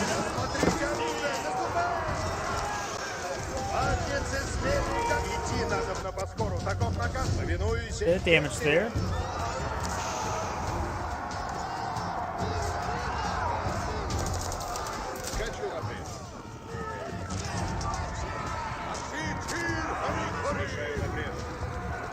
Good damage on both of those. Do not have the berries being cleaned up over here. Got a handful of spear now trying to break open to this sacred site now.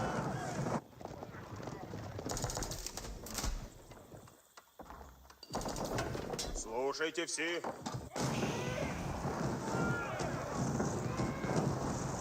Fort Architect's not being researched there. Both players are still very far from going to the next age. No gold for both sides at the moment. Speaking of which, let's take a look at the map and see where stuff is located at. Let's first talk about wood. Blue has 3 wood deposits pretty close to each other, while Cyan has one way out here. And his last 2 over here, which he's not really been touched. There's some small ones over here, claimable by both sides, but it's more safer for Cyan as well. Let's take a look at gold. Of course, Cyan has this original gold deposit here, and here's its natural expansion. Blue has one here, one back, and the other one's way over here. Of course, we got a small gold deposit in the center here, large one here and here. So it looks like Blue has better wood placement, while Cyan has better gold placement in my opinion, based on looking at the map. Stone, Blue has a relatively safe large deposit here, and Cyan has a relatively safe deposit here, but it can also be securable by a next to gold deposit as well, so maybe one keep over here would be not a bad idea. Of course, if the opponent never goes over there, then it would be a bad idea. Knights now gain to forward, got a good number of lances in this region, and they're getting stuck there. They're getting tied up in terrain and bad pathing. So Cyan will win out in the Knight versus Lancer fight, but do now got a bunch of angry men with pointy sticks. Cyan will back on off. He captured the sacred site there for 1 4 health Knight. Same difference in most cases. Right now, Cyan's a force of 64 versus 68, but do you remember there's currently 14 scholars on the field?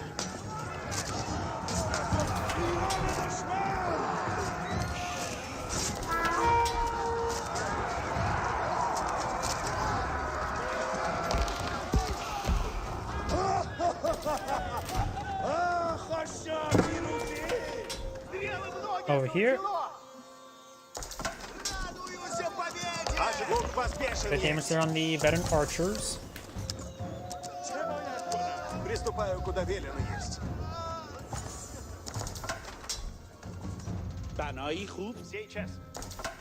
Looks like Blue has claimed all that stone. There's still a safe stone deposit here next to his gold. If he so chooses, he can always put an additional town center here. Another and as an alternative to a keep. All sacred sites have been cleaned up by Cyan. We got another keep over here as well. So we do have keeps along 2 of those sacred sites. Not towards this one, but there's still some walls. There's a keep way back here, but not the same.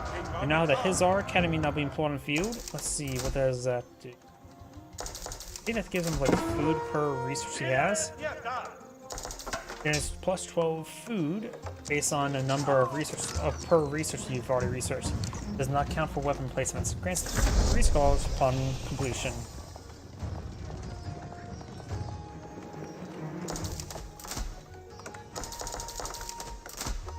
Потрудился изрядно.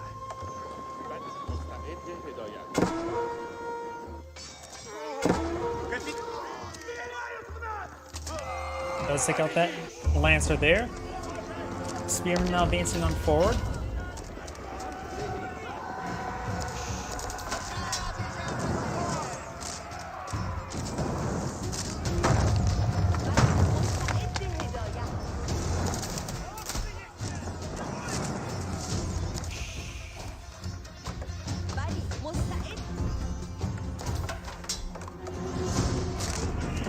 His Academy is about to go down. I wonder if it affects the... If it actually does go down, would it actually stop the food generation? Yep, it's mostly the food generation is from it directly. We're running decent food generation at the moment. Gains good damage onto it. It will deny 360 food per minute, which is probably equivalent to 6 villagers at the moment.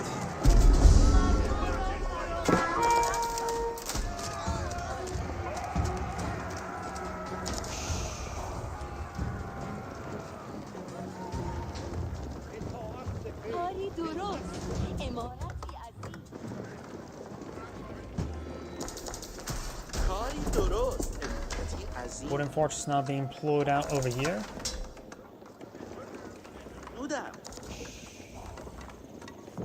Построено есть, радость велия есть.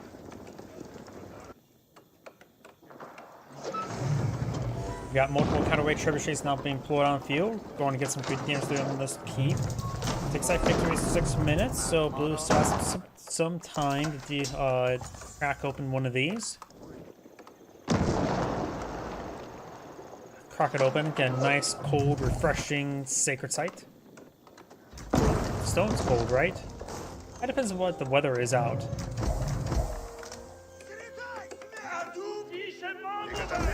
If it's warm outside, then it's really scalding hot. If it's normal, then it's freezing cold. No in between. Never just right when it comes to stone.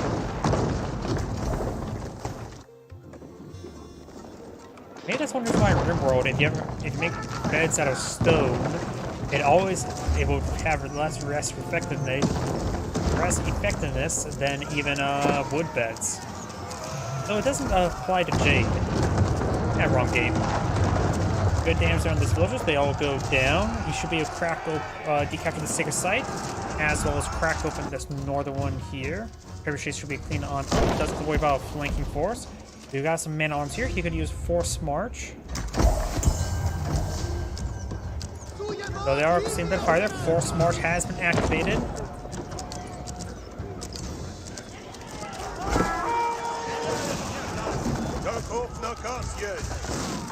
Three trebuchets go down to a lightning strike.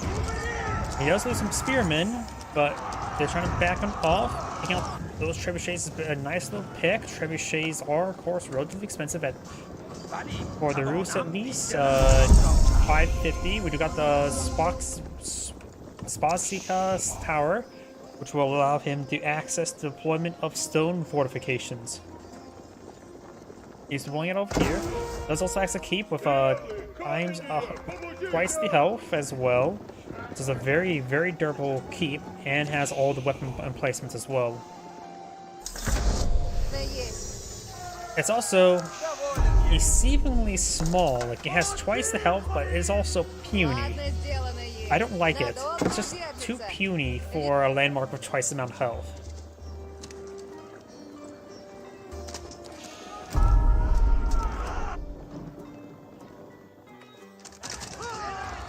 Crossbows will whittle down these forces. These are occurring elite man-arms. Elite armor attacks still in the build queue. We've got the Howdaws, giving him access to crossbow elephants, which improve the base damage, as well as giving him bonus damage versus heavy. Spearman man-arms make their way forward, gets good damage onto these villagers.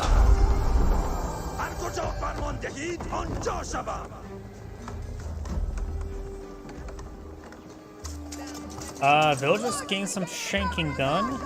I sort of disagree with that, but luckily his opponent didn't retaliate.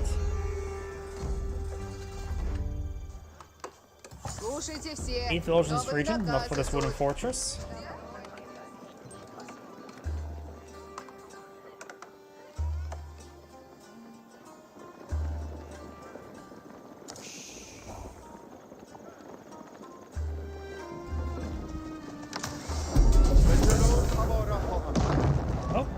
Trebuchet's got a decent hit there onto the Mangonel. They do 40 damage. They do 40 siege. And this Mangonel's missing 40 health, so got a direct hit.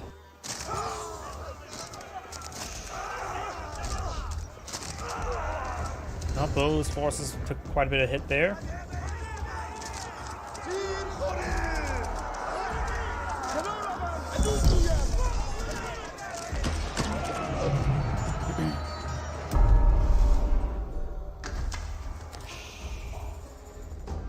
Force March has been activated there on these crossbows. Lances over here will go down. We have some stone walls being put up by Sign as well. Just a small amount of them.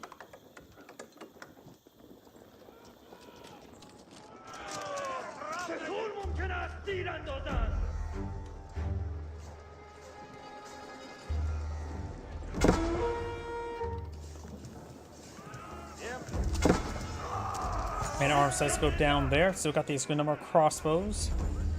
Being pursued by these archers and crossbows. And blue has captured a sacred site of his own. We haven't really seen usage of the Abbey of the Trinity items just yet. Sign has 4 relics claimed. Blue only has 1.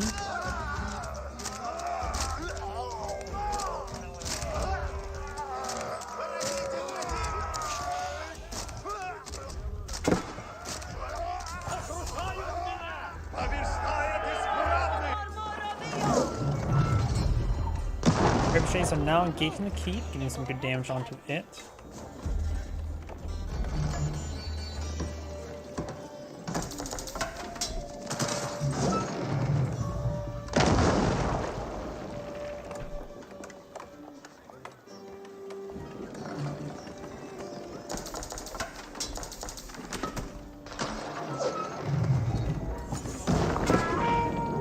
Oh wait, I just realized a whole bunch of villagers there not proper repairing. There you go, does get that fixed.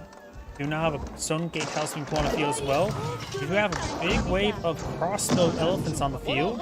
Crossbow elephants do 22 damage per shot, 11 damage plus 11 damage per heavy. The attack speed is actually very high at 1.38, so nearly twice the speed as regular crossbows. And they do have 5 tower ranges, 1 longer than the same range as crossbows. I think that makes it a pain can to use. Of course, we've got some prelates here for healing the flesh of these battle elephants, or crossbow elephants. Crossbows do bonus damage to heavy, but these tower elephants are not classified as heavy, they're classified as light. And they do have 7 pierce armor, plus additional 7 of the most, they have 14 pierce armor, and these crossbows do 18 damage. They're doing 4 damage per arrow against these elephants, not a lot. Wait, are they taking more? Are they actually ranged cavalry elephant? It maybe is classified as heavy. Because those crossbows are definitely doing... Oh no, we've got some strong sticky also hitting these guys as well, more than just crossbows. Yep, I'm seeing pitiful, slow, small hits there from the crossbows.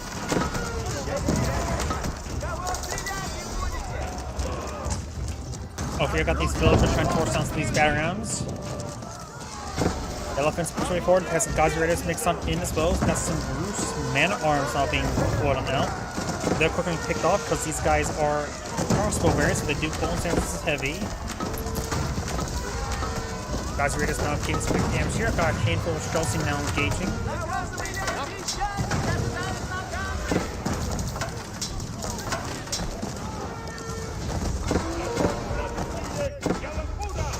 Keep now being pulled out over here.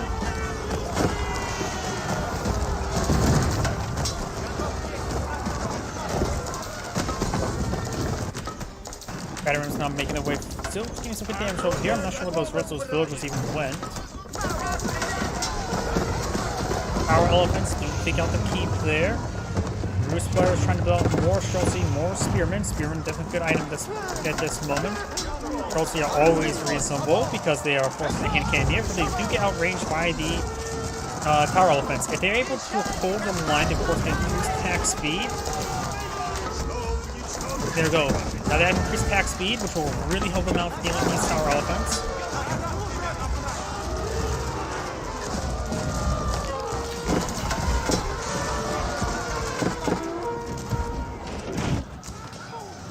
Got these main arms pushing way forward, getting some shots over here. And some of those tower elephants do go down, but now we've got some Mangonels being poured on now.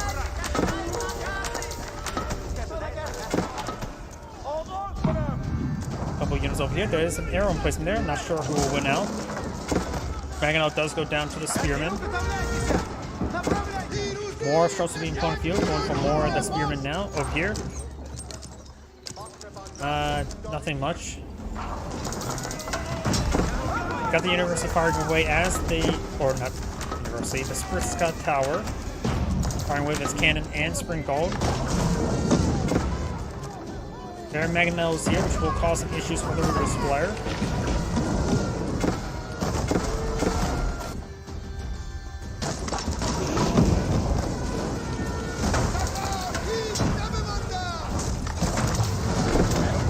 Spring Gold getting hit. Spring Gold does go down. Reverse Flare's going to push the counterattack now. Another Streltsy. Spearman took a pretty sizable hit there. Does spread out the movement. Trying to see what she had double time still.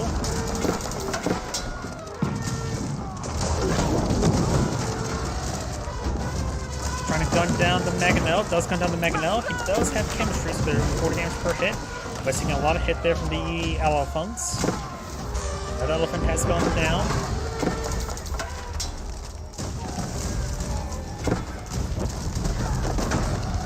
And elephants do take out that Siege Workshop there. Streltsy just firing away, takes out one. Gotta make sure he's focus firing. He appears to be doing some good focus firing. Static placement should be activated soon, unless the Ruse player backs out of the game now. This is Angrid saying thank you for watching, and on to the next replay.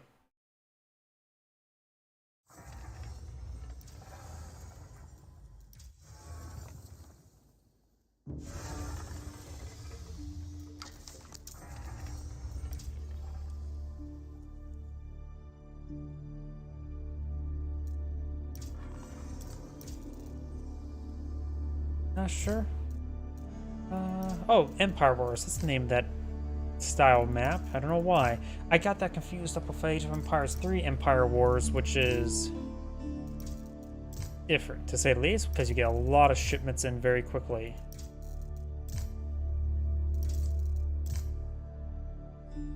And not a big fan of mirror matchups, since it's not exactly that long.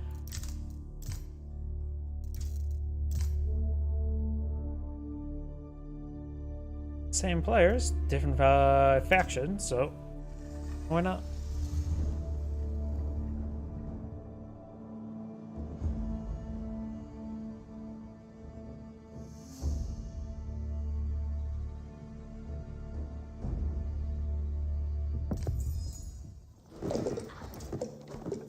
Greetings everyone, and great here for another Age of Empires 4 replays. On the south side as the Blue Ultimans with OPA.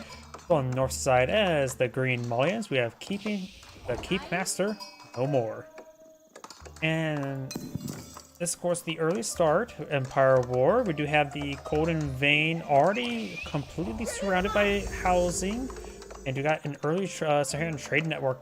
Nope, going for the Monster Quarry back here.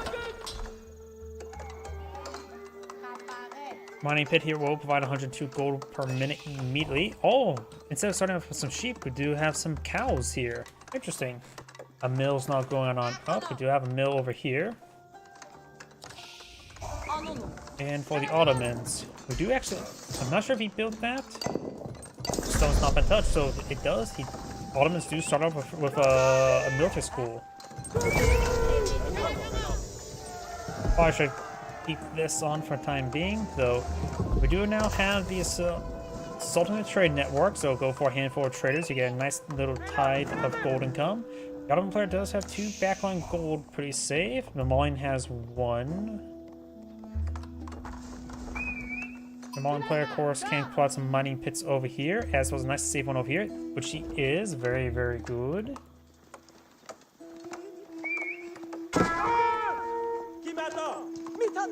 Got some good archers hits here as well. And he is eyeing for a mix of... Oh, he has got 1 archer going for a javelin thrower as well. And for the Ottomans, you are going to see the Sipahi. He does have a couple of defensive spearmen there from the military school. Does have a second military school now deployed on the field. Trying to stop the deployment of this wall. Green's archer will be able to take out the spearman, no problem. Warrior Scout, or not yet Warrior Scout, will go ahead and get some good damage on the Scout. You may want to ghost out some more of these wall segments. Does ghost out that one as well, so should be able to quickly build this up. With a torch coming forward, go long, and destroyed. Spearman does go down there, rebuilding the wall segments now. Got the Meter here, so his... What if did he start out with Vizier? Or he started out pretty close with Vizier. Either way, he does get out the Meter.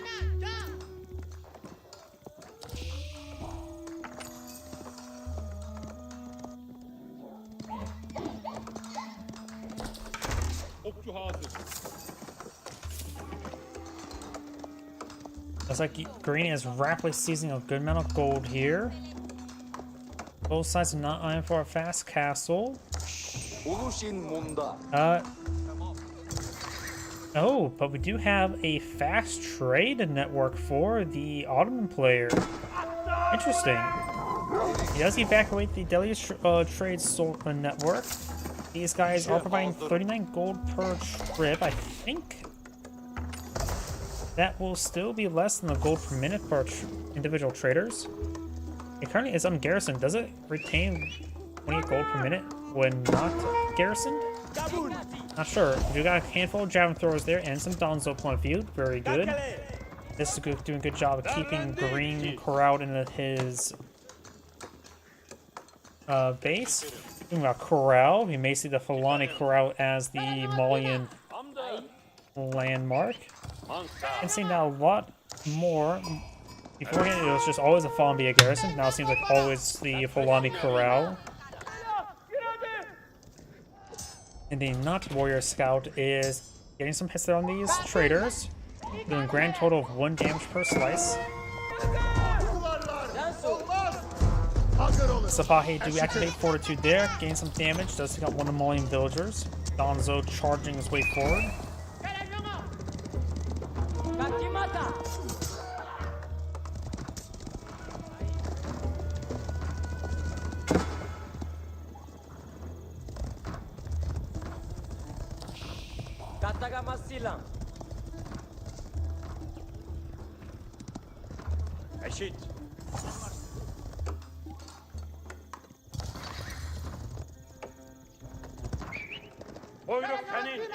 Right now, the Ottoman player does have 13 military units, as opposed to Malian's 13 military units.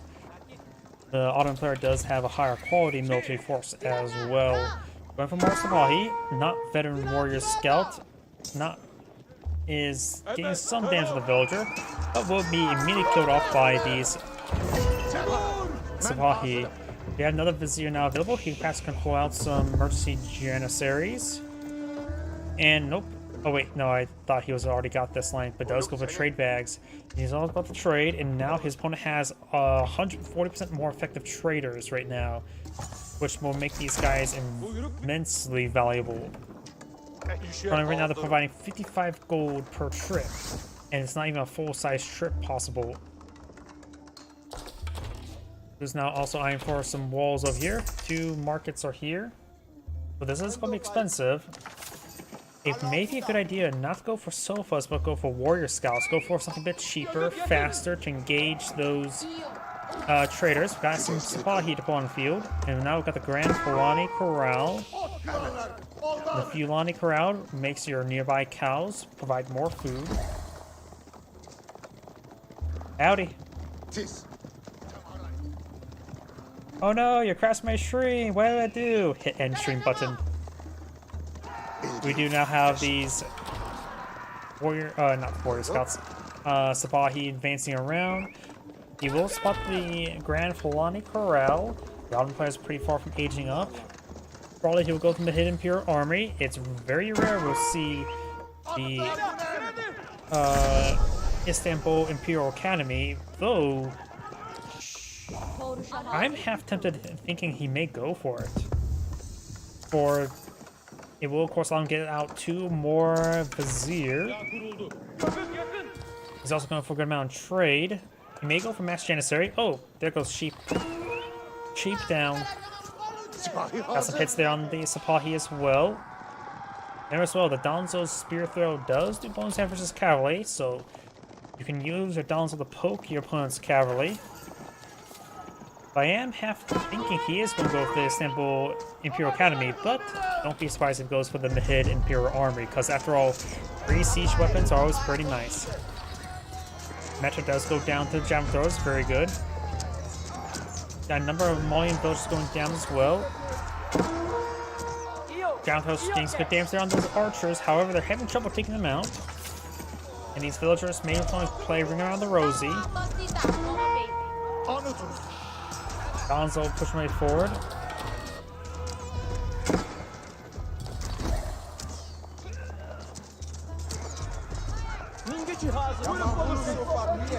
We have some veteran Sofa on up on field. Right now they have 3-4 armor, no imported armor at the moment.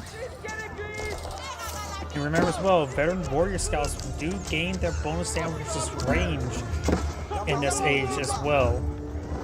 So you could go for them. We also got some torches onto some of this housing here. Crushing stream with no survivors. Oh no! Warrior scouts are trying to take out some of these traders.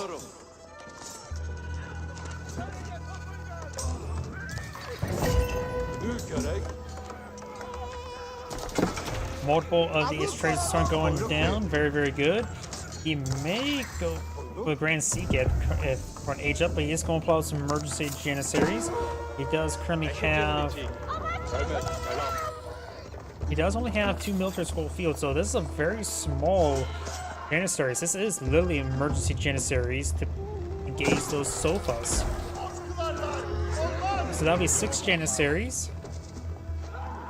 And he's still only in feudal age, so of course this is castle age units in feudal age, very useful.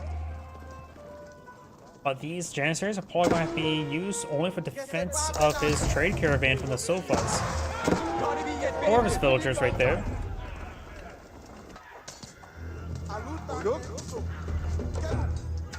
Another warrior Sofa goes down.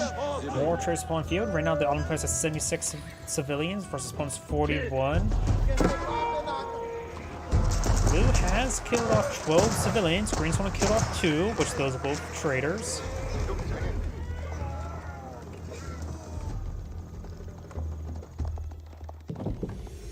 And now we do have the Mahid Imperial Armory going up. Not big surprise. This of course allow him to get some free siege units. So right now he's fighting against a large number of warrior scouts, so maybe a good idea to go for free battering rams to cleave through your opponent's base.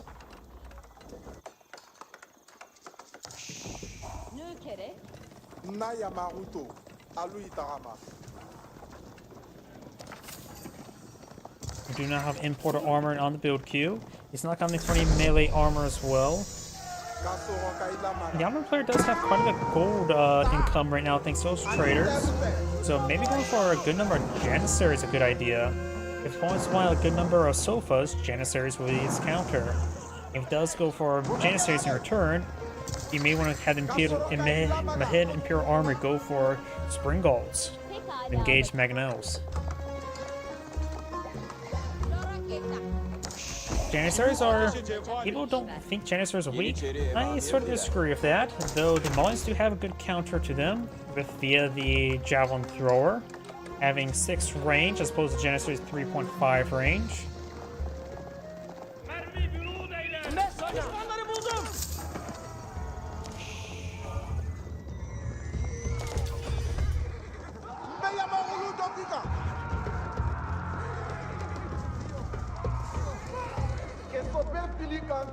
So why are you having trouble engaging the veteran Sofa?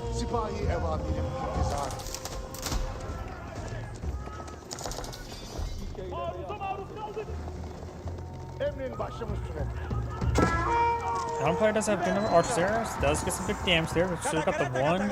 Oh, no, got more than one Mullen archer on the field. Now he's going for a bit of pierce damage for the Mullen archer.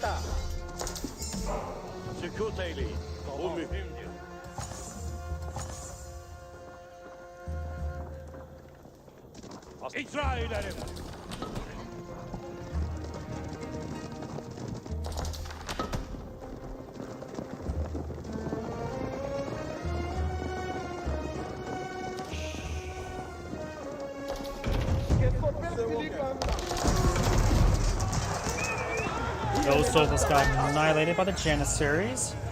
Currently he has 9 Janissaries on the field, does have some men-at-arms front line as well, so he has a good mixed composition.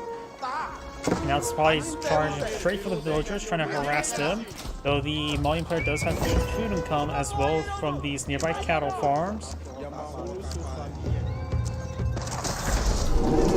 Archers are going down there. Sipahi. Thought I could have killed him off. Either way, he now can kill him off. Sipahi's gonna press turn around, engage the sofa. He can use fortitude as well. Oh boy. We've been noticing all these reinforcements pushing forward, but he's taking out all these reinforcements right here. This is a big loss. Doesn't have +1 damage on his archers just yet, or +2 I should say. So the veteran sofas currently have 7 pierce armor. These archers have 8 damage. They can do double damage versus sofas if they get additional pierce damage. Additional pierce armor in the Q, however. Janissaries firing away. Down here, good number of sofas. Got some defensive Janissaries, including some defensive crossbows. Over a line of palisade walls here. They will leave some of these traitors to die. Janissaries will get some great damage over here.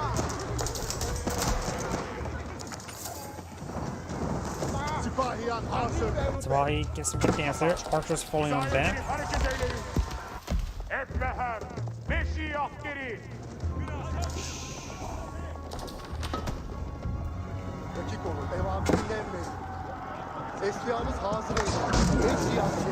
Mangonel deployed out from the Mahid Imperial Armory. We also got Imam here to go down. Imam's severely wounded. Probably picked off there. Yep. Good shot there. So close to over on the Mangonel. Got this squad of sofas moving around.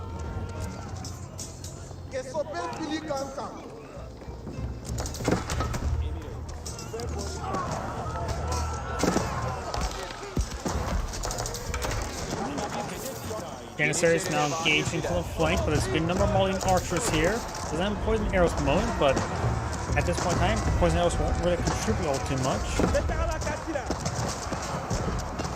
Gonna fall back there. A couple man-at-arms here. It's more than what he exactly needs to deal with these archers. They're doing 8 damage. These man-at-arms have 6 piece armor, so they take 2 damage per arrow. Sofas push forward, getting some damage on these villagers and traders.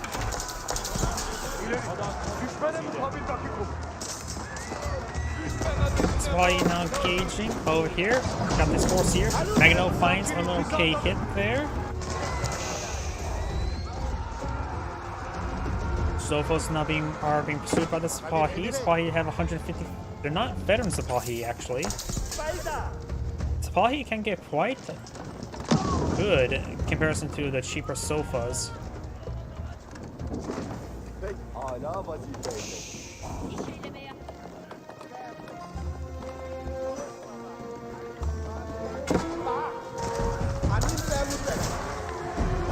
Good damage there.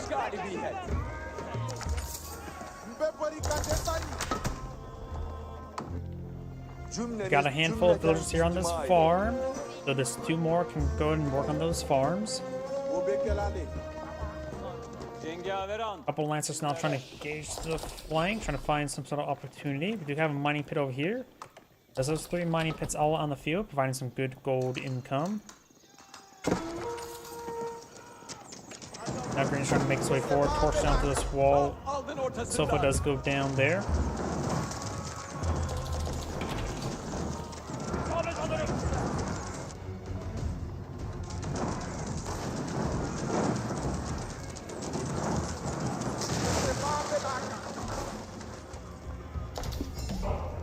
Sofa charging way forward, trying to hit some of these more of these traders.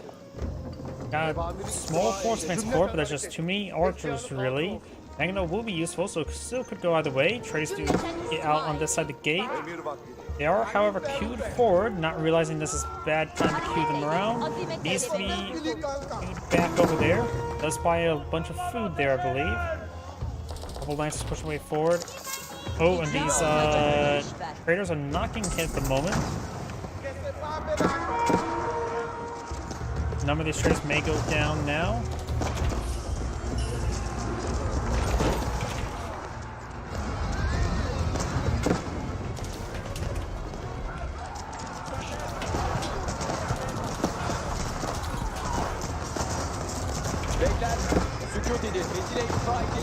Janissaries getting good position there. The Mauling archers are not hitting the Janissaries, however. So Janissaries is doing some constant fire right there. So there's one trade marker there, but a good number of those traders have gone down. Green so far killed off 35 civilians, which is significant. Most of them are traders. So Blue still has a good number of traders on the field. A couple of the handful of them will need to be retasked over here. Actually, a good number of them. Yep, they need to be retasked to the other trade network there. He's not done that, so they're not currently trading, which is a bit of an oversight.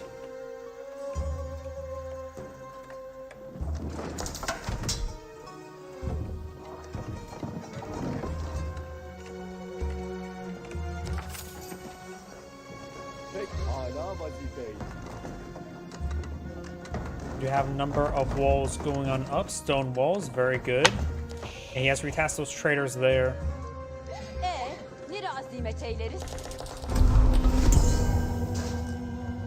Good charge attack there, does take out that Imam.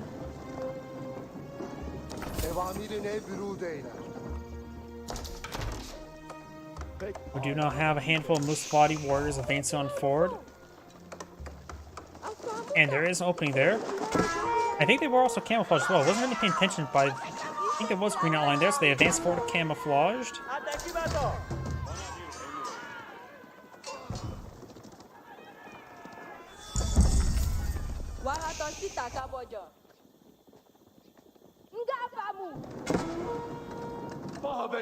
Musfadi warriors taking out a number of Blues villagers. Very good. Blues now eyeing for 4 to keep. The stone has full stone. Fully full stone. It has not been collected. Lancer does go down there, the Musfadi warriors. We've got a pair of Musfadi warriors here. The Metter is trying to scare them away by beating drums.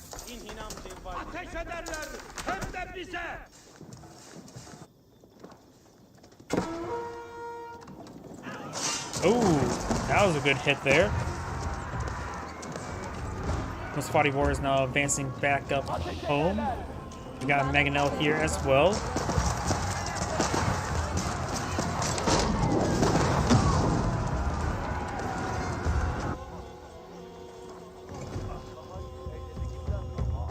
Got a force puppet still being cleaned on up, and as well as a pair of Musfadi warriors.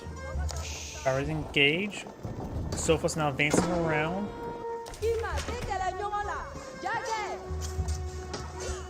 One villager does go down. Villagers standing and fighting. Getting some good damage on the Musfadi warriors. Got a Imam here as well. Sofa's right now has 7/7 armor. Neither player has advanced next age, but the Ottoman players are getting pretty close to advance the next age. The Mauling player, not so much.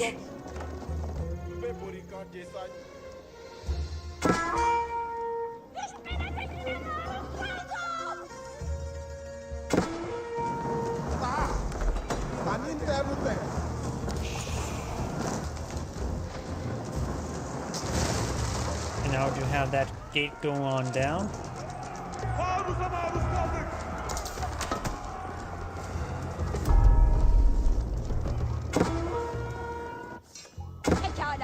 Musfadi warriors are now hitting these traders.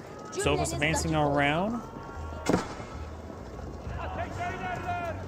Now I do got the Seagate Castle being put on the field, which they do provide an ore benefit for nearby traders to get +8/+8 armor, if I remember correctly. All keeps getting ore that increases traders and ships movement speed by 30% and increase their armor by 8/8. And obviously Sovos would basically do almost half damage to them. Musfadi warriors now take out some more villagers there. Very good. Blue has 87 workers. His opponent is at 69. And green has killed off a significant number of workers as well. Musfadi warriors moving around. We do have the Great Seagate now complete. He always can go for a great bombard there. Maybe boiling oil would be a good item to research as soon as he can.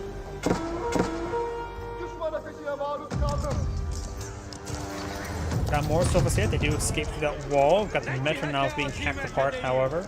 The Sophos will go ahead and make their way around. The Sophos do have 7 armor. The Venom Archers do 9 damage, they do 2 damage per arrow. And he is going for the Great Bombard here. We'll put holes in everything. Well, the rounds will be larger than the holes themselves, so would that be considered a hole or just splattered? Keep here may want to go ahead and get Garrison on up. Mangonel looks like will go down. With Spotty Wars advancing camouflage, these two are not camouflaged at the moment.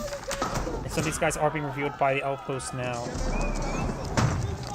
Keep now seeing some fire there. Keep repaired on up as well. Over here, Sophos to take another Tracer. We've got the Mentor supporting him. Mangonel hitting the keep as well. This keeps being upgraded Great Bombard. It does take 1 minute to go on view. Mangonel's do bonus damage to this building, so we'll do some good damage here, but now I've got also regular battery damage coming forward as well.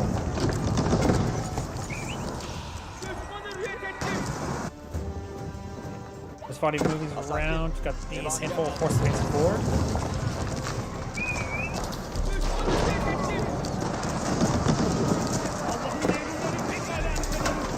Starts moving from multiple angles there. Do have scouts. Scouts do bonus damage to siege. They don't get increased damage over ages, but they do bonus damage to siege, so they're able to do some great work against those battle rams. The Spotty Warriors now advancing down south, trying to find more villagers. The villagers do run away. Who's now counter-attacking into his opponent's base. The Spotty Warriors could take time to try to torch down some stuff. Someone's going to eye for the traders as well, trying to camp this trade post. Those Spotty Warriors right now do 11 damage, so those traders will get a significant amount of armor, so those Spotty Warriors will do minimal damage to them. Genesis pushing forward. Does appear to have trench gun researched.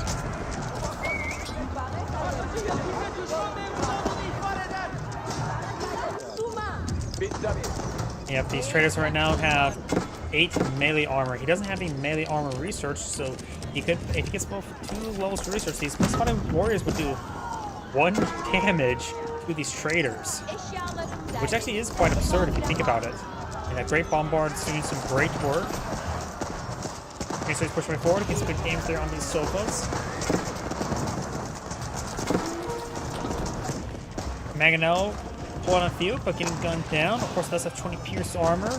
So the Chancellor does 3 damage per hit, and the Mauling player does back of the game now. This is Andgrade saying thank you for watching, and on to next replay. Before I get started next replay, I do need to use the restroom again. Please give me another moment.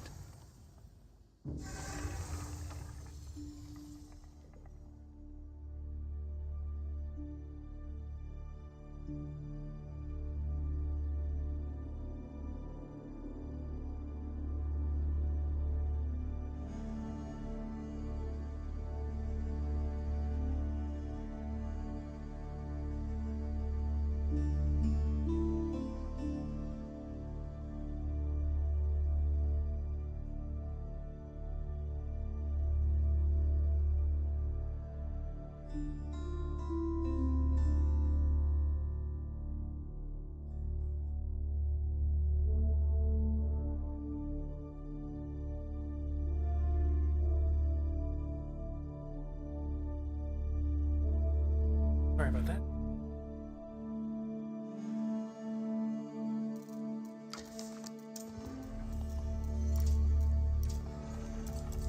That may be the last replay I can do. Yep, that was the last replay I can do from him.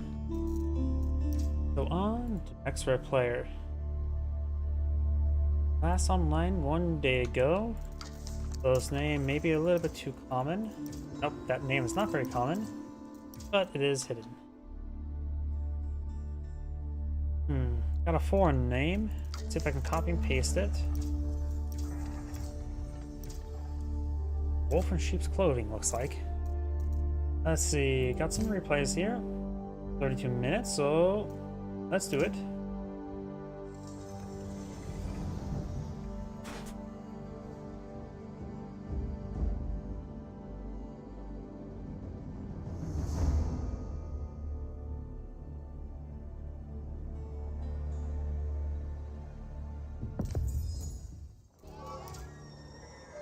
Greetings everyone, and Grade here for another Age of Empires 4 replay. Spawn on the bottom right side as the Magenta Ottomans, we have a foreign name. Spawn on bottom or top left side as the Green Malians, we have Baldimus Maximus. We do have an early dock on the field, another early dock here.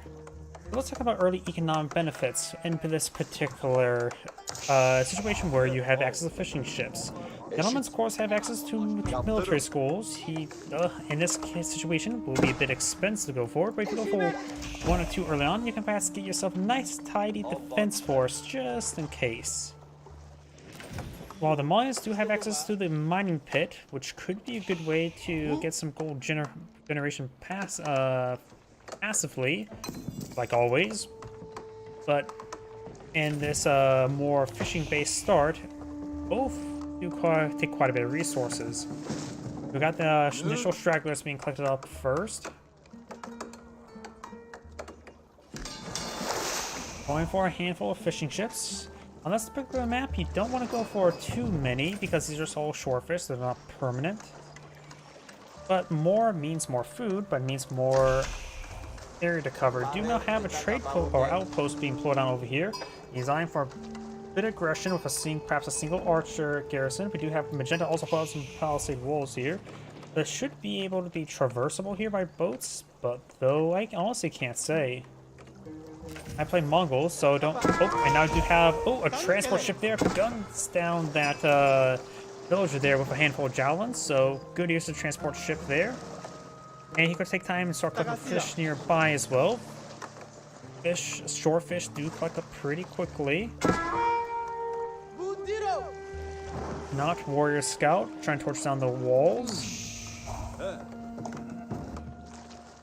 So the Malian player does stop that aggression pretty quickly. Now he has a transport ship here, which both can be good or bad. Also navigation, increased speed by 15%. Huh. Wait, does Malians have access to ships near the dock gets plus 15% speed for 25 seconds? Wait, but for 25 seconds. I guess it's an aura effect that lasts for 25 seconds, so if you leave, does it last for 25 seconds? Okay. Let's see if it gets around, stops around 4:30. We'll just have the ship here collected and see if it starts wearing off.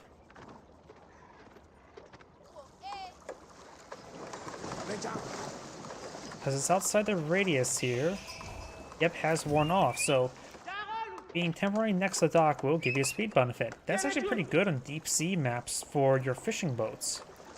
That will improve your fishing collection rate by a significant amount. Jeez, Malian's navy is actually really good.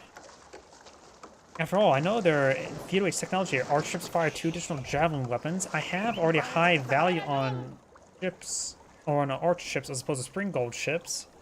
So Malians may have incredibly good navy in my opinion. I really can't say for sure. I already have a fight Malians out on water. I already have a fight maps on water. We have the Solon Trade Network, so it's eyeing for some trade right now. This map is good for trade. With the amount of water on the map, it's pretty easy to keep a trade route secure, even as Mongols. He also has gone for a good number of palisade walls here, so he's going to wall that area up. This area is being walled on up. We've got the Monster Quarry here, which will provide a good tithe of either stone or gold income. Huh. Got a housing here, not next to a mining pit. This is foreign to me. Green, of course, have to use a transport to get around. So most of the map is still typically walled off to green. And now we have a Vizier available. Let's see what he's going for. He's not selected anything just yet. Honestly, any of these seem pretty good. Going for Fast Castle, try to get out some imams to get the Relic Scroll claim, may not be half bad. Goes for Anatolian Hills, which also gives him H sheeple, and I was supposed to increase mining speed. Increased mining speed is probably going to be very useful in this map. Especially seeing there's a good amount of gold in the center as well.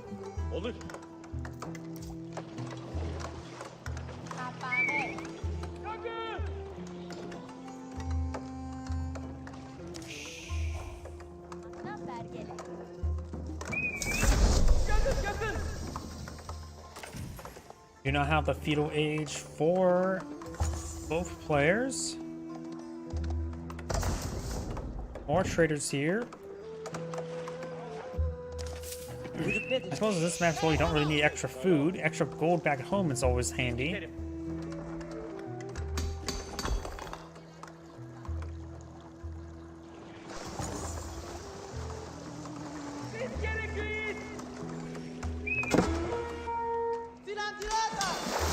More fishing boats being put out here.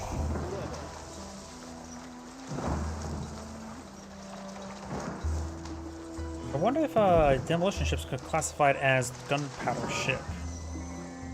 Does Hull consider a gunpowder ship when you get the swivel cannon? Or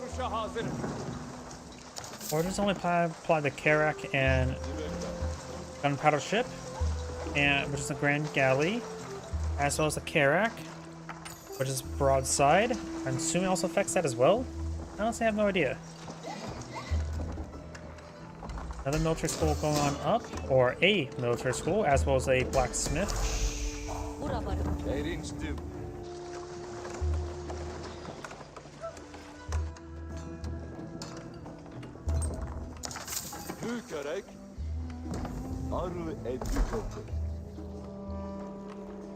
So far it's been pretty quiet. Let's go and just fast forward. We got another mining pit up here. Of course, another large ones, which means more surface area for housing. We do only have one scout on the field for green. Magenta has gone for a single spearman, and we'll be getting out another Swahi.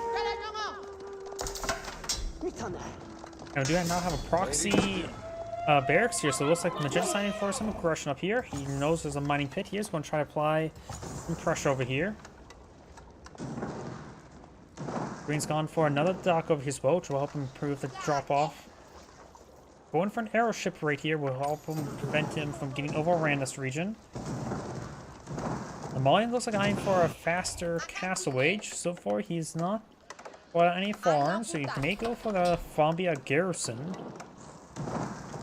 He's not really getting a lot of gold, particular high gold income either, so I'm not sure what he's going to go for at the moment.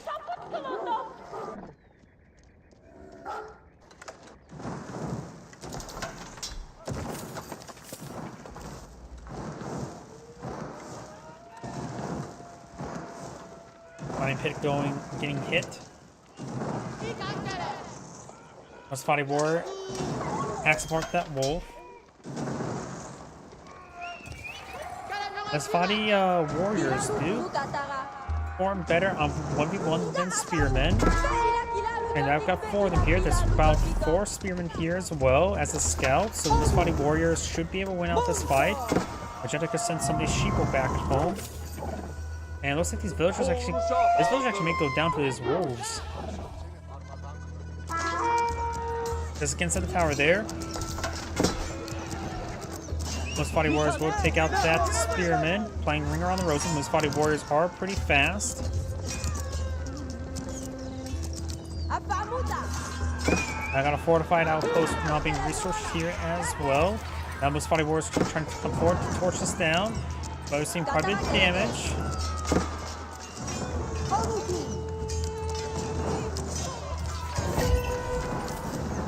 Now I got the outpost starting to get hit as well.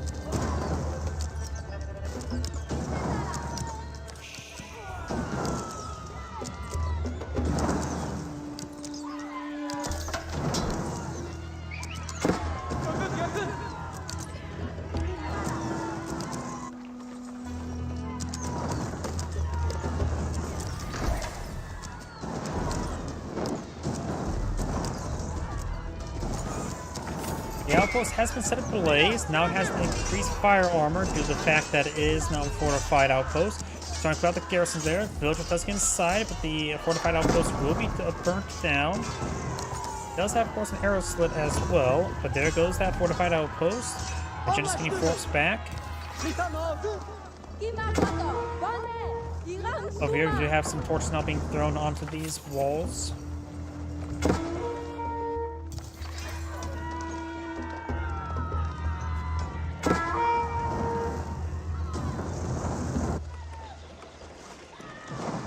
Have mass Musafati warriors being put on the field. Got 25 on the field. Lancers we'll see bonus damage from them, though they're won't be as bad as fighting Donzos, because the bonus damage is plus 10 as opposed to like the plus what 12 from Spearmen. Additionally, they will have access to charge attack, but we do have Sipahi not being put on the field.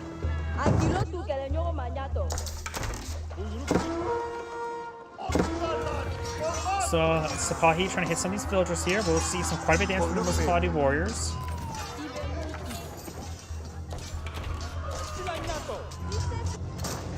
Do not have a spring gold emplacement here, or no, spring gold ship and a dock here. Trying to go for does that transport ship? Sipahi, that's how they got over. Javelin ships are engaging the transport ship. Is receiving healing there from the dock.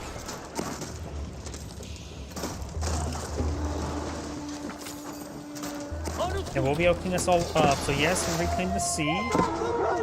Local doggo getting stabbed as well.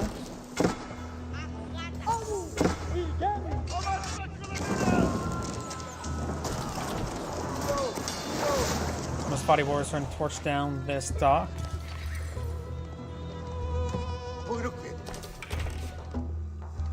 The Sipahi warriors advancing forward. Getting some good engagement onto these Sipahis. Got a handful of archers here as well. Archers do bonus damage light melee, which also is what the Sipahi warriors are classified. They are relatively cheap as well. They are 80 resources. They do cost gold rather than wood. So that may be a pro or con depending on what you think about it, but they do cost the same amount as Spearmen.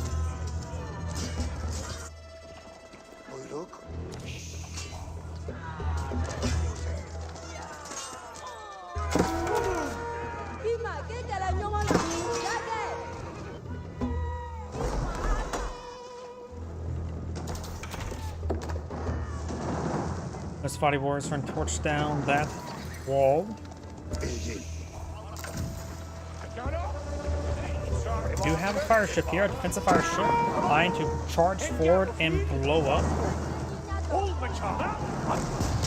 Trying to blow through the wall there, it was unsuccessful, and villagers and the Sipahi warriors managed to kill off one of the villagers through the wall. And now do have Castle Wage for the Malian player, who has gone for the Grand Fulani Corral. Doesn't have the cows inside of it, but there's a good number of mills trying to pull out the cows now.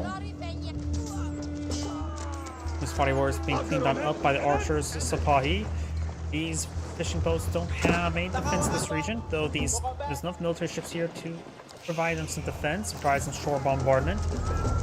Not a whole lot of torch damage here, so the stock will take a bit of abuse before going on down.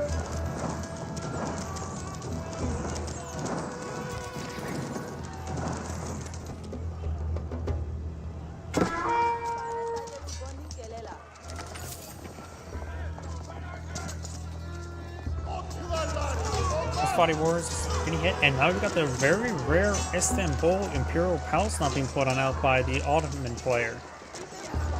It allows you to get 2 additional Vizier, as well as give you increased Vizier EXP with a radius around it. The biggest benefit for it is probably the additional 2 max Vizier, getting up to 7 rather than just 5. We know those fishing boats are going on down.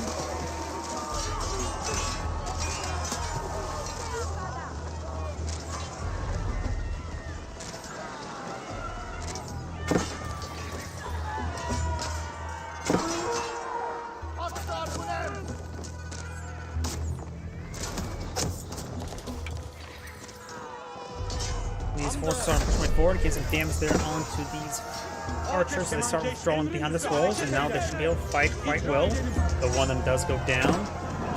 Those angry ladies.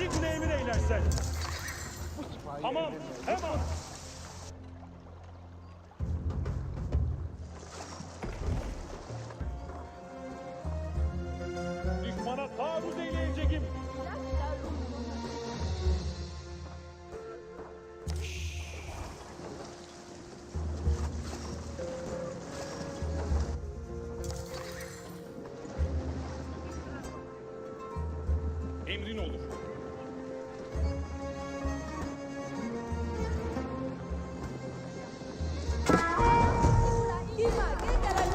Do now the Palisade Gate Starting to go on down.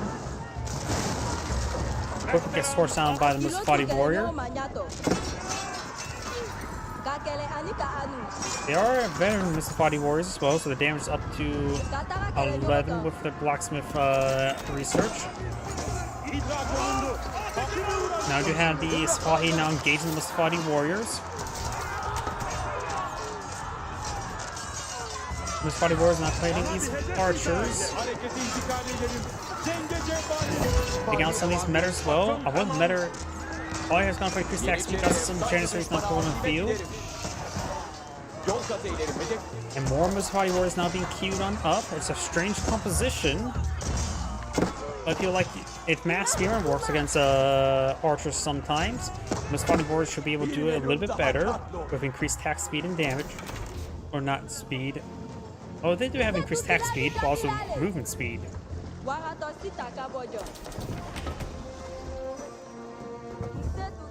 Archery cost effectively versus archers. They have to win a 1v1. Both players are in Castle Age at the moment. Mining Pit still collecting up a good amount of gold here.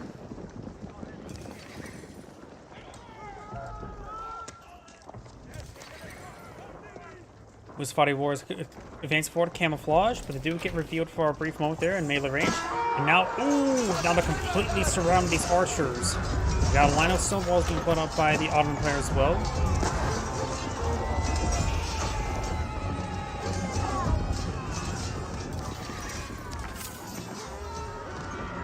Those force Sipahi are starting to go on down. Most of the Ottoman force went down there at the moment. The Mongolian players at the 87 population, which is very significant to say the least.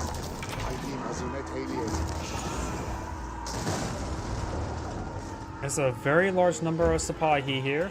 Got a single Janissary that can be hacked apart as well. And now we do have, looks like the local Nazi. Mustafati units heal all stealth every +2 for 2 health per second. That's not bad. That also means they can heal while moving. So an advance forward, get a full surround there. Nice ambush. They got, I suppose technically it's classified as an ambush, even though they were spotted.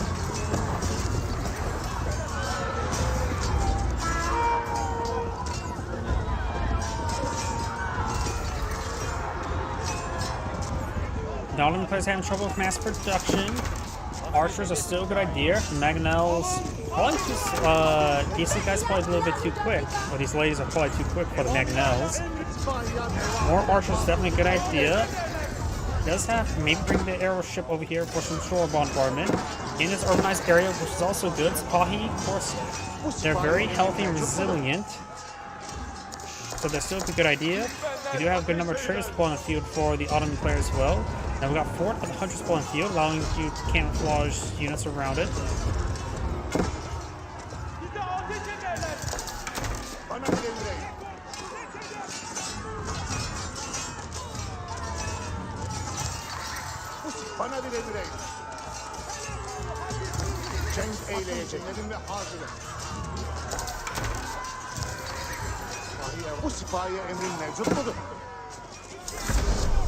And now we have Imperial Age for the Malian player.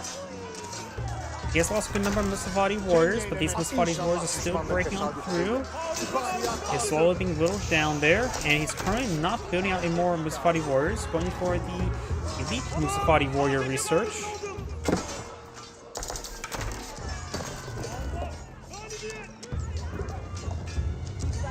I know they confirmed the Byzantines, which are technically Western Romans.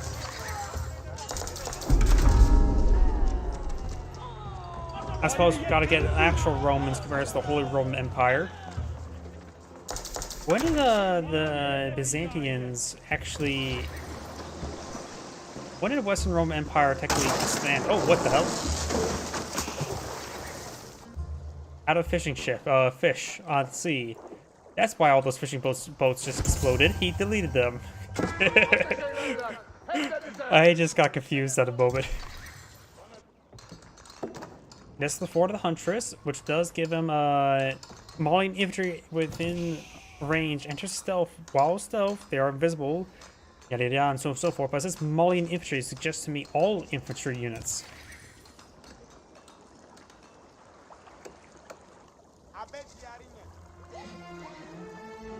And that also means he lost all those fish. He does no longer any fishing boats there, which means no more food. There's some forest puppets from the claim up and some berries. He needs to get some other sources of food.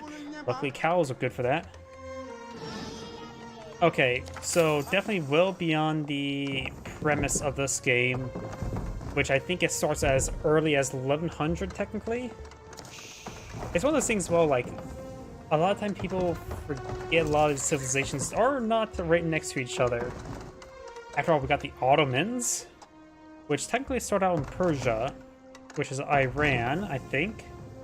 And it eventually became essentially focused in Anatolia and eventually called themselves as the Roman Empire. Yes, the Ottomans actually call themselves the Roman Empire. They believe that they are the inheritors of the Byzantines. So technically, the Ottomans and Byzantines are the same people, more or less. History's weird. Oh, massive demolition ship there. Doesn't get kills on those Muswati warriors, makes them wounded enough to thwart the attack.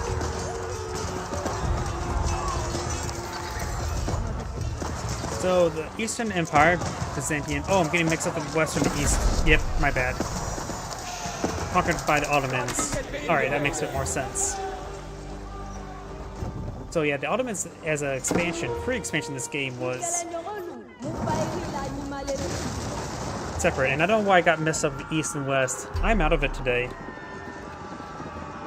Oh. Eastern Empire was once called Byzantium in 1550s by a German historian.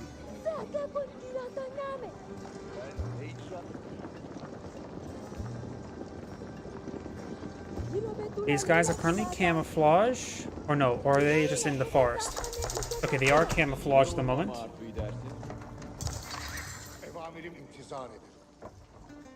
Now they're going to start torching down some of the stuff. We do have a gate being queued on up here. The stone wall is not yet complete. Though that may not be traversable, but going up is traversable. So now we got a bunch of angry ladies on top of the high ground there. They take 66% less range damage, but they can't do anything to these Janissaries taking pot shots at them. And now there is an outpost up here, a way to get up here, so it may be possible for the Mongolian player to charge up some archers up here. Even up the Greek independence, still thought themselves as Roman.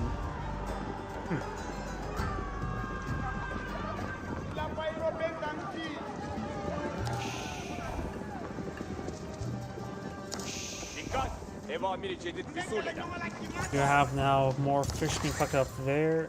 Still plenty of fish over here, so the Ottoman player still has plenty of fish.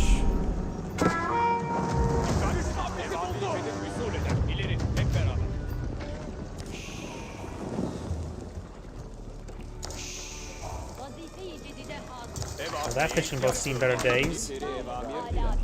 Also, there's not any traversable area. Okay, he does leave those fishing boats there. So he didn't want to take time to leave the walls there to get his fishing boats across, which is probably both good and bad. That means he's now down a lot of food income.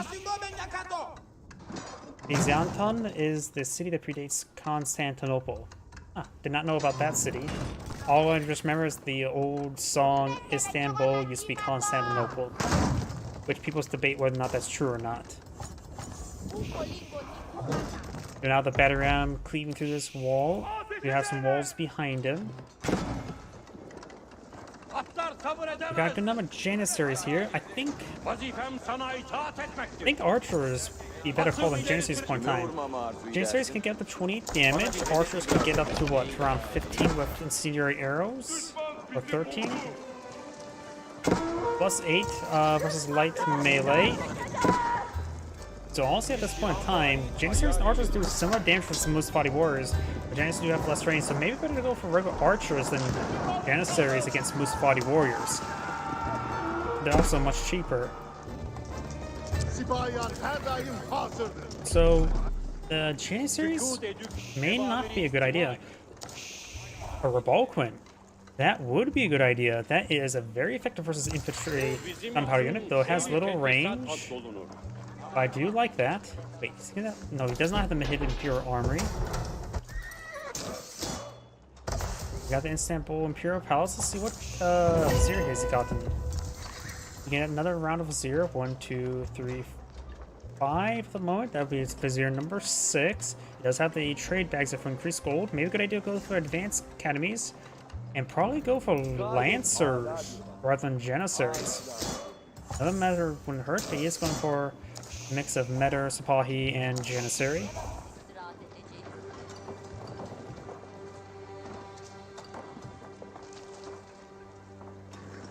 So the original name, I know Ankara was in a new capital with Mustafa Kemal Ataturk, the father of the Turks, also known as. Only became the official name of the city after Turkey became a thing, so guess after World War I, and the capital was moved to Ankara. Istanbul was originally a corruption of a Greek phrase means to the city. Interesting. But to be fair, there's a lot of times where words get adopted because people just mispronounce it. It was still called Constantinople to all official documents during the Ottoman times. Interesting. Bu bizim için senin tedrisat absolma. Vazifem sana itaat etmektir.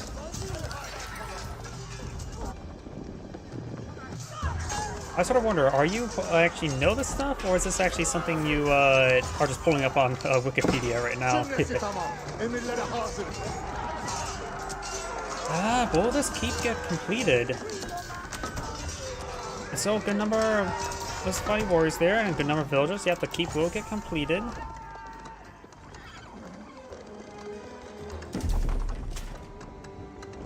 We've got the stone gate now being put on the field. Both sides of the stone gate there, going for a bit more stone. The Romans are cool. Probably, though, more particular during time frames. We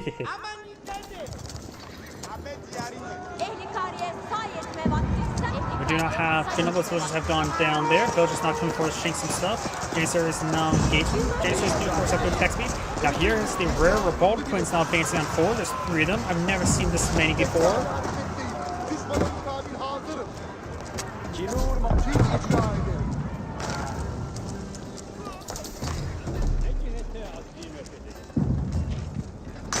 Ooh, that one took some hits there. Janissaries, of course, do have a repair ability. I would have actually cost resources, though. Neyi harap etmemiz lazım? But you may want to take time to repair up these Rebalquins. Many people forget they can repair them up with Janissaries. The Rebalquins are going to be very good versus the Muscovy warriors. We have some culverins being put in out by the Mullians, so cannon versus mini cannon. Fully automatic cannons by modern legal definition. Atlar kabul Baron does edemem. go down, saves the mining camp. After all, you need to collect up all those pebbles.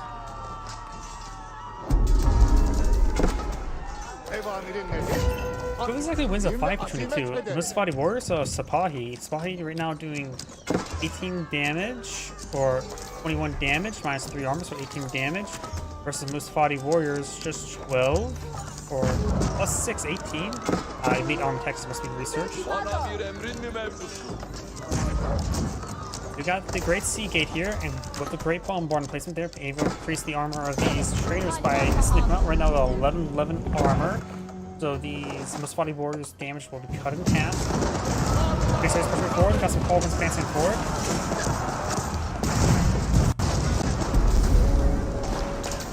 75mm Shermans will definitely help out, that's for sure. How about the 960-pounder Great Bombards? Like this one here. Go bigger than 75mm. Go get a 960-pounder. Culverins now engaging, got their Balkans now set them up. They do have the increased attack speed. Multiple Great Bombards there, takes out the Culverins. The Rebalquins are not currently fighting. That's a bit of oversight there, though this one is still alive.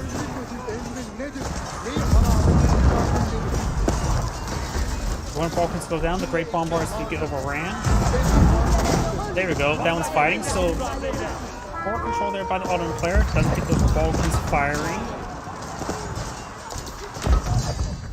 And the Ottoman player backs out of the game? Maybe a little bit too early for that. Either way, there's Xanagrade saying, thank you for watching, and on to the next replay. I'm pretty sure that's the caliber or the poundage of the Great Bombards. I'm sort of curious now.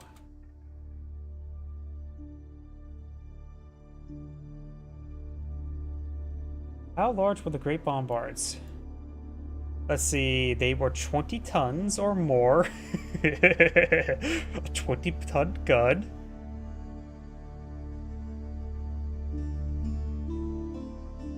And how large was the projectile? Stones of 600 pounds, so there are 600 pounders. I think that's bigger than 75 millimeter.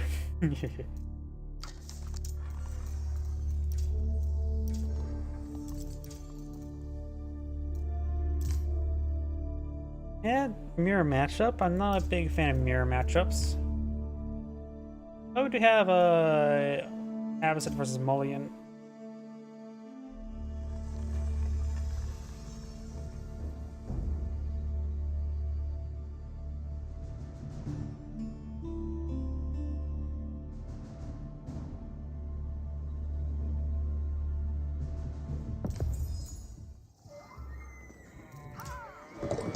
Greetings everyone, and Grade here from another HMR's 4 replay. Spawn on top left side as the Red Abbasid Dynasty or War Spite with a capital 1. Spawn bottom right side as the Cyan Mullions. We have a foreign name. Let's talk about economic benefits. The Mullions do have access to both the mining pit to generate some extra gold income, and with that gold they can invest into cows to get extra food income. The Abbasid player does have access to one of the most powerful technology economic benefits of the game, the Golden Age Tier 1 giving +1, or not +1, +15% collection rate for all resources. Yep, the Great Bombards fire giant balls of stone. Then, while modern firearms are meant to pierce, those old cannons were designed to smash. So it's basically the difference between a spear and a mace. Both have their pros and cons. And yeah, so I'm sort of curious, how would an Abrams take withstand a Great Bombard shot? Would it actually remain intact, or will it bounce it? As well as stone is actually pretty dense compared to solid metals. Well, no, metal should be denser, but the problem is stone is naturally dense, so you can find it everywhere. You don't have to take time to refine it, but I don't know.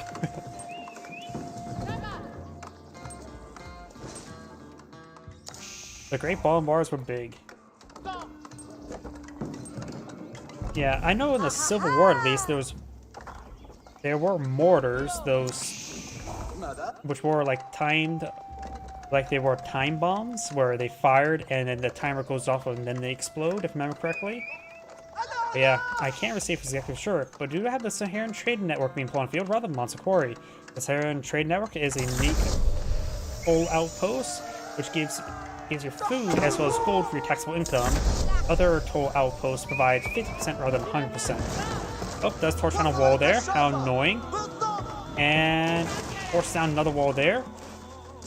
So right now, red is being very annoying, and scouts will win in a 1v1 versus villagers,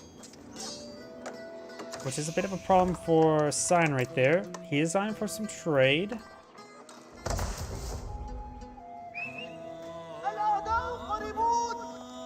Saharan Tornado does come with arrow slits upgraded, and I think they can be upgraded for all of the weapon upgrades as well.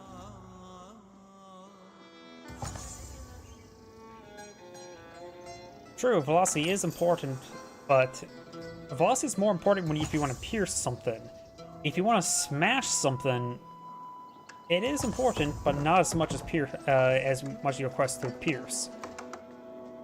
One of those things that probably somebody done in some sort of mathematical simulator somewhere at one point in time. Let's see now. When it comes to unique units in this age, the Abbasid player can pull out some Camel Archers, which should be very effective versus Donzo. The Mullions do have a large variety of unique units. If we see a large number of Scouts and Warrior Scouts, we do have the Warrior Scout upgrade. we could see some Camel Archers there apply some damage effects. Warrior Scouts have no inherent Pierce armor, so they take full damage from archers, such as Camel Archers. And they don't get any bonus damage versus range, only Siege and Scout. When they get the Veteran Warrior Scout, they will get bonus damage versus range, but not at this age. So, Camel Archers could be useful if your opponents go for a large number or mass Warrior Scout. Scout engaging Warrior Scout. The Scout does still do bonus damage versus Warrior Scouts. And Warrior Scouts, I think they move slightly faster than regular Scouts as well. Let's force that one back. Horsemen do actually move faster than Warrior Scouts by a small amount. We have another Warrior Scout here. Warrior Scouts do have great health regen. They heal like 2 health per second. This Warrior Scout advances forward. We'll find... he picked up a sheeple from that Scout there, so he'll steal those. This Warrior Scout has plenty of health, and him running away, I don't think the Horseman's out damaged in health regen.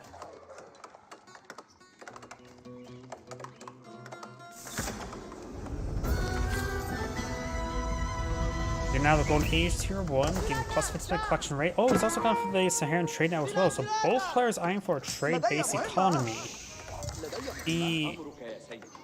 In my opinion, the Abbasid Dynasty not only has the most powerful age, the basic passive economic benefits, they also have some of the best traders in the game. Upon going for the trade wing, they can get immediately plus 25% on their traders in any select resource they choose. And later on, they can get additional plus 30% gold as well. One trader has gone down. Warrior Scouts, however, have high health regen, so it's hard for Horsemen to lock them down. But here's the thing as well. Having sheep follow your Scouts around, look at that. Look how much that movement is being interrupted by those sheep. Even 1 or 2 sheep behind your Scouts can really disrupt formations. Oh, stream had a hiccup? I don't think it was something on my end. I see 0 drop network frames. It may have been something on your end, actually. Because right now, I have 0 dropped network frames. Well, I do have 11 dropped rendering frames and skip frames due to encoding lag. Out of 11 out of 600,000 or 1.1 million. I so far have 0 dropped network frames. So it may have been something on your side, or maybe something on YouTube's side. You got a pair of Sofas on the field as well. Sofas are of course a cheaper handicap. We do have a Camel Archer reducing damage output, however.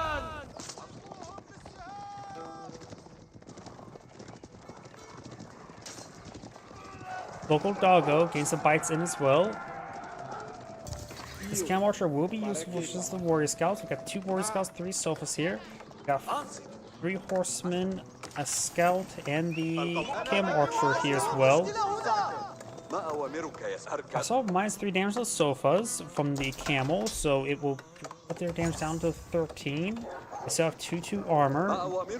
Horsemen do have 9 damage, so even for the damage reduction, Sofas will beat Horsemen on 1v1, but they do cost 50% more than Horsemen.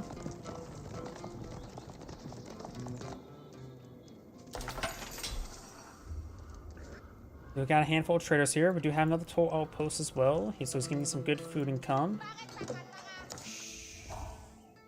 He has out 3 out of 5 taxable income, so likely whatever aura effect is here.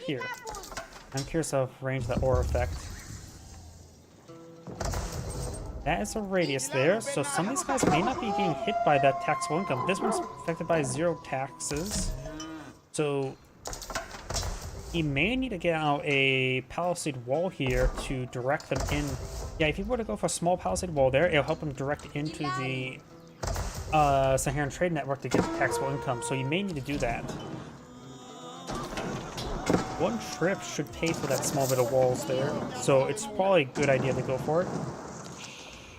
Trying to torch down this area. I do hear some of the cows being on the field. We got 6 cows, got a 7th cow, some doggies.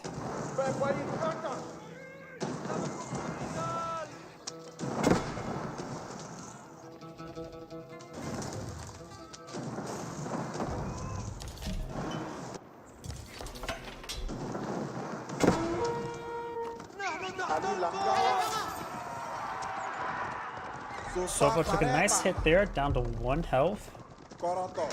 Now do you have the military ring now being researched there, which will give him a pair of camel riders, which will be very effective versus these cavalry. Donzo's going to be chasing away these forces. The camel archer will do bonus damage, just light melee, such as Donzo.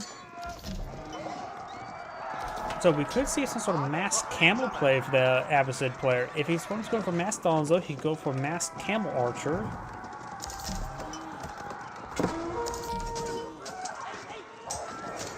Oh, looks like the Donzos do throw their spears on the wolf, which means in the spear throw does do bonus damage versus cavalry, so that's actually a bit of a waste.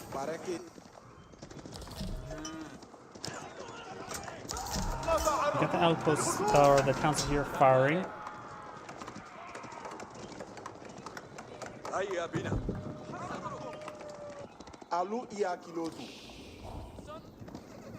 Good number of horsemen. The same force still here. Now 2 additional spearmen. After all, 2 guys, 26 can be very helpful.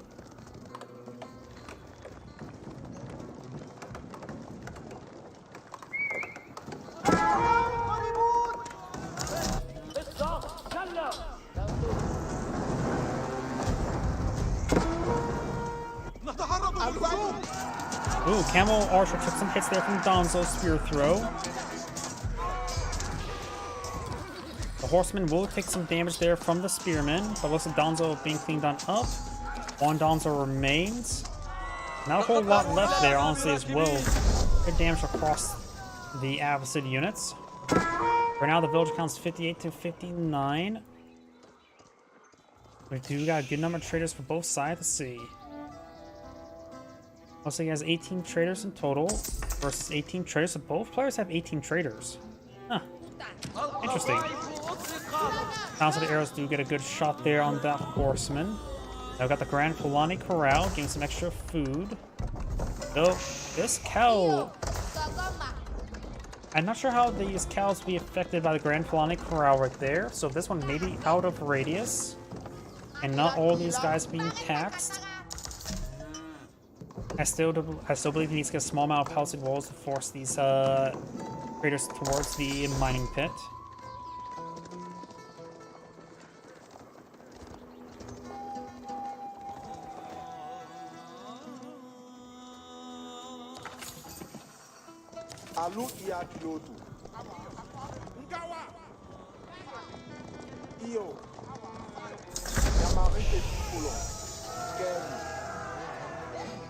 Now have the veteran Sofa research.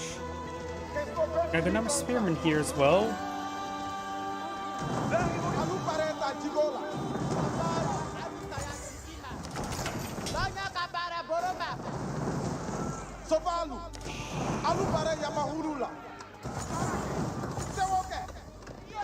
Villagers do repair up that wall segment, allowing these forces to rotate on over.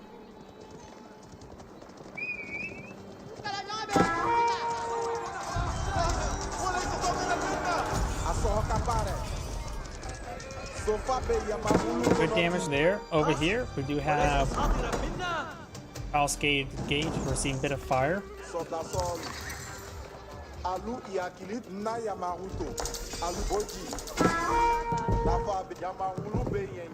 Now we do have some stables being put on field over here. One of those horsemen do go down. We have some Gilons here. Gilons are excellent anti-light unit. The Donzos do have inherent melee armor, though he has not got additional melee armor onto them at the moment. So Gilons will do some extra damage versus them. Got these spearmen and horsemen torching down some of these palisade markets. They still got a camel rider here, so they still must do less damage. They also still retain their bonus damage versus infantry, however. Lancer charging way forward. We've got Aimless Body Warrior there getting impaled. Another market still here. They still got 1 market remaining, but he will lose all these markets and his trade will be interrupted.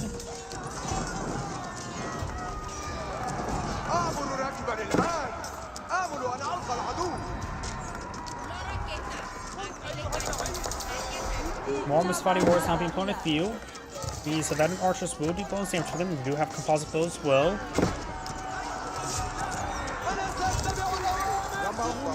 There's still a pair of camel riders here, so these Sophos having trouble doing bonus damage to these archers.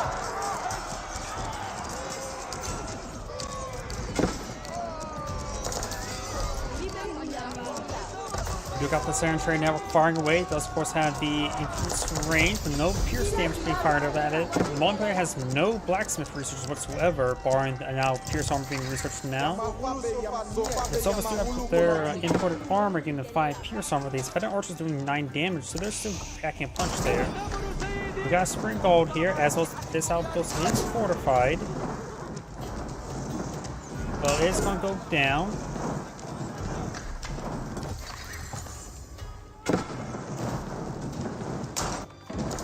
We now have a battering being pulled out by the Absent player. He does have 3 improved siege engineers.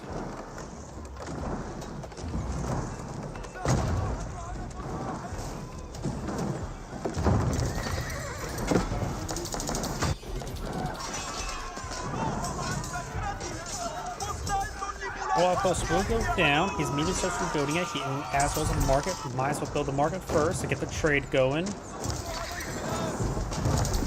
Mosque. There goes the Imam to pull out the mosque there.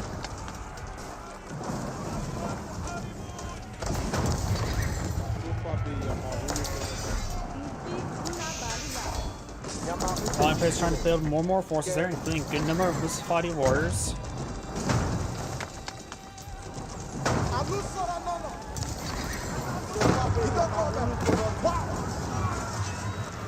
Get some good damage there. Smirnov engaging the Sophos, which is good. His body warriors in tow. The camel riders are being picked on off. They are classified as light melee.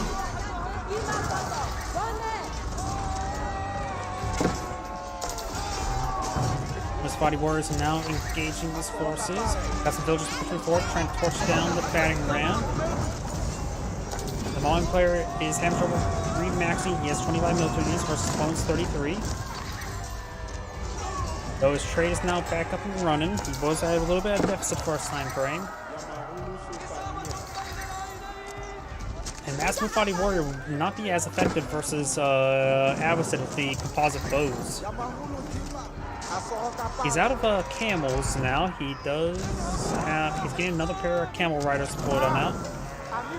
Cows have been ejected. He could tip them over.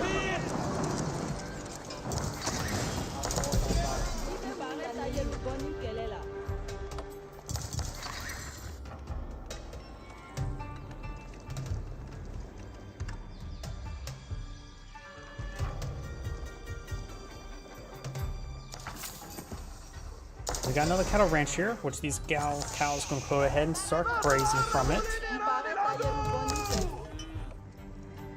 Handful of units up here. Red has picked up 1 relic and 2 more on the way. Musafati warriors and Sophos now hitting the trade line there. Camel riders will be taken out. Camel riders do have a large amount of health, so it's hard to knock them out.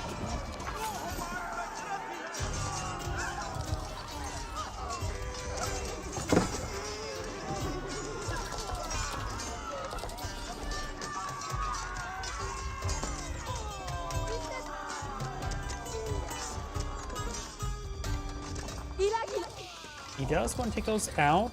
He may have increased armor. Why did I click on this button? It's not Vizier I have to look at. No, he does not have increased armor research right now. He could go for it. +5/+5 armor is pretty good in order to protect some of these units. Better Musafati warriors do have 11 damage at the moment. Do utilize camouflage right now. And these guys would get up to 7 armor, so they could reduce the damage received from Musafati warriors more than half. These forces are advancing forward. Archers are engaging.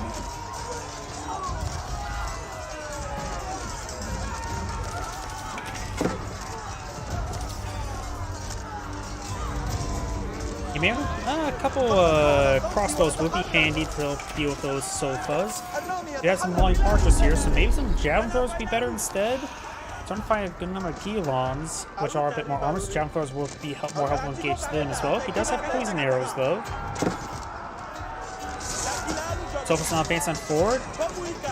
We have more of the stable component field. Maybe a good idea to get out some Mangonels, get some siege weapons.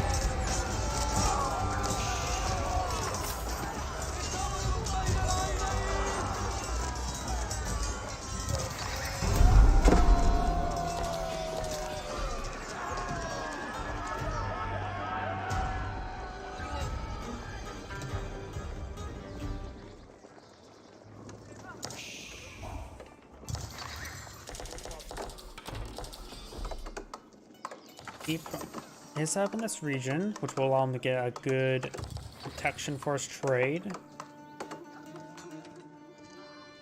Right now, we have 27 traders versus opponents 27 looks like. Yep, 27 to 27. So they've been maintaining good trader counts for both sides. Equal amounts as well. Sophos advancing forward, getting good hits on these archers. Sophos right now have 7 melee pierce armor. Archers, of course, doing 9 damage, doing 2 damage each. We have a handful of lancers not being employed on now as well.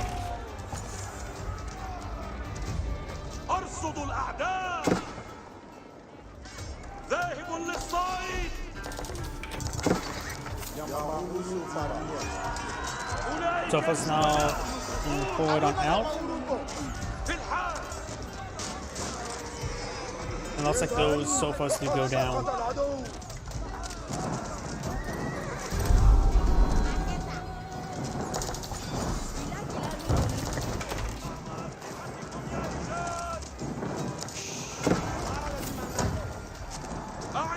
Good damage down to the Lancer. Lancer's heavily getting poisoned there. Poison did some good work. Mangonel not being employed on out by red.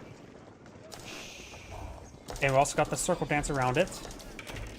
While they may have removed the fire pit from Age of Empires 3, you can still have a dance around with your siege weapons in Age of Empires 4.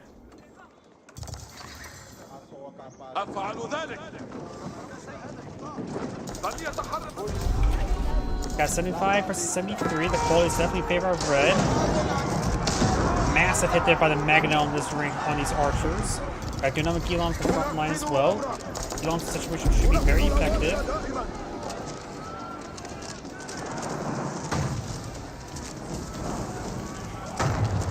Gilon's pushing way forward, seeing some poison.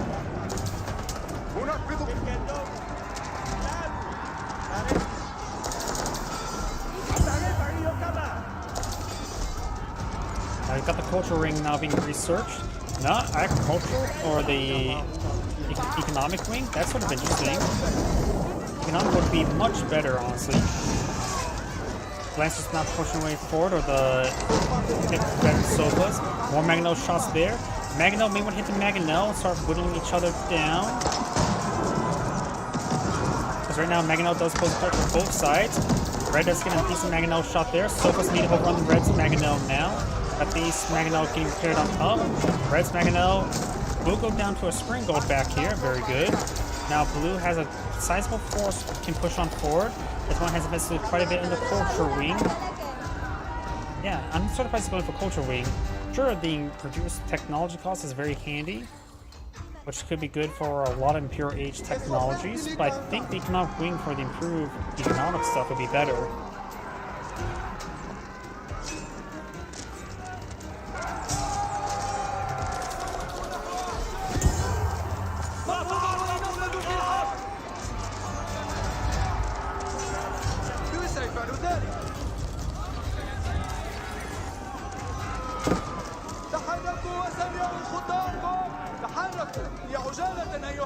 A keep has been completed.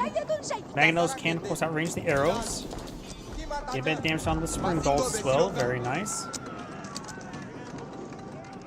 Red has the Sacred Site now decaptured, so the Sacred Site victory has been nullified.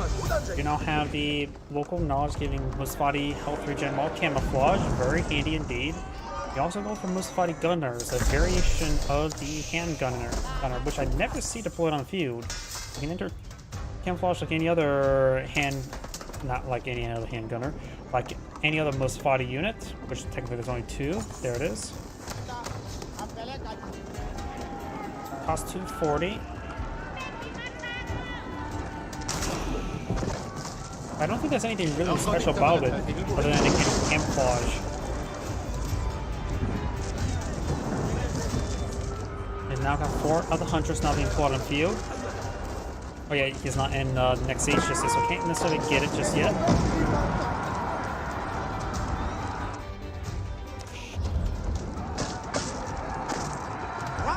Battering ram now seeing a bit of abuse. Lancer seeing quite a bit of poison arrows there. Magno goes long. Get a bit of splash damage there.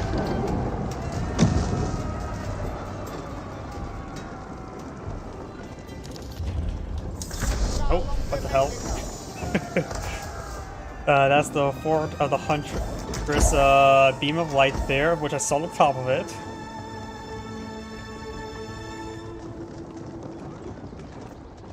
I don't know why, that just threw me off. And now, yep, the Fort of the Huntress, it says Mauling infantry can get camouflage, so all the units have camouflage around the Fort of the Huntress, in which as well. Wait, does that mean the healing also affect the archers? Okay, the Mosfati knowledge does not affect the Venom archers for healing. Battering ram's not pushing its way forward, getting some damage there onto the keep. Yeah, that's one way to throw a flashbang. Ask the gods to blind the cameraman.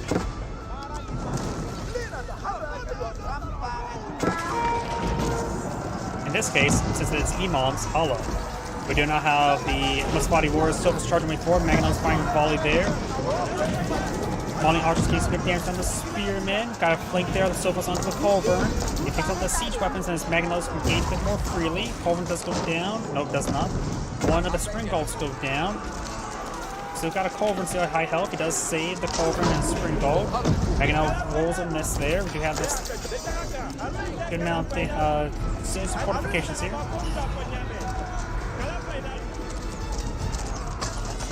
Oh yeah, that's one of the quotes from, was it, I think it was 1 or 2 of that one.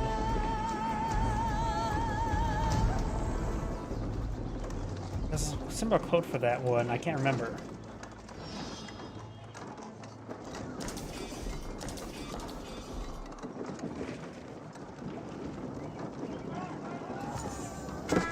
Elite Gulam research, is one, got it.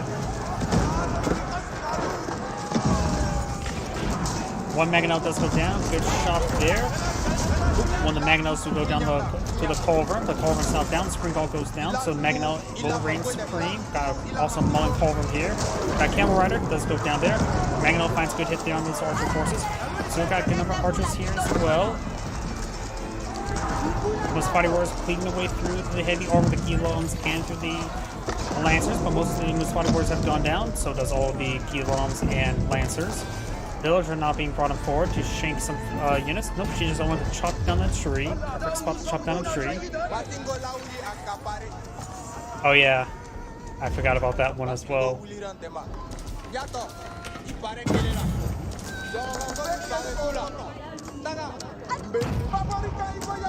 Good shot there.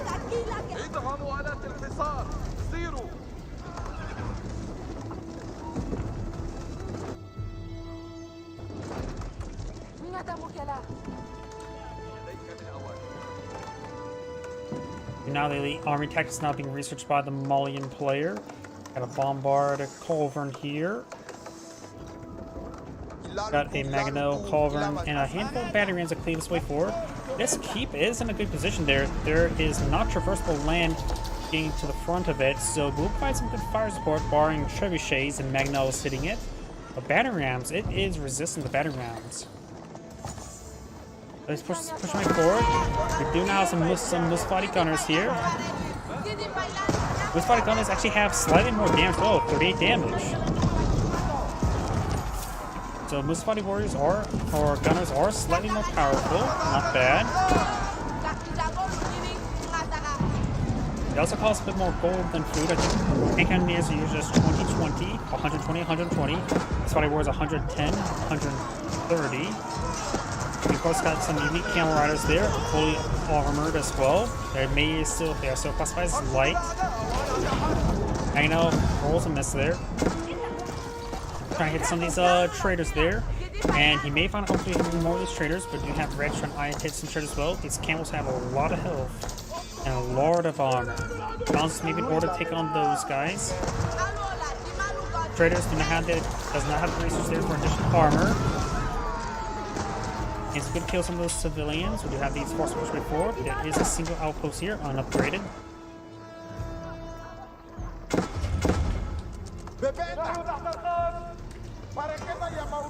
Mustafadi warriors now chasing down these forces, but of course they will be overwhelmed. Camels do have decent damage, as well as, look at that, 384 health. They have a large amount of health as well as armor. They're hard to kill sometimes. They are stubborn bastards.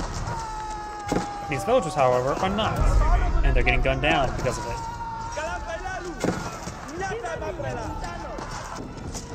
More Mustafadi warriors advancing on forward. Sofa being picked on off. Veterans trying to clear their way forward. Mustafadi gunners firing away.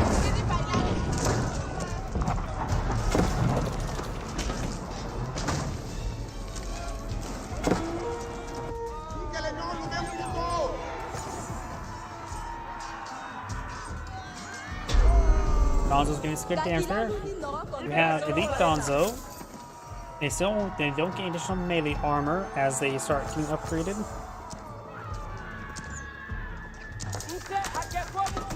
Good javelin throws there.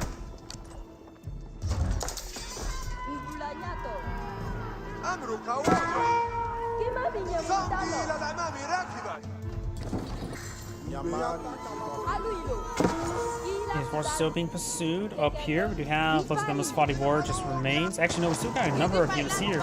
And these traders are good number going down there. There's a good number of them there as well. Then may have been initial 5. Now they're all dead. Right now, oh, let's look at the civilian count. Right, it's at 72 civilians. Science at 111. Not sure why there's a lumber camp there now. I guess he really wants to get the wood collected up quickly.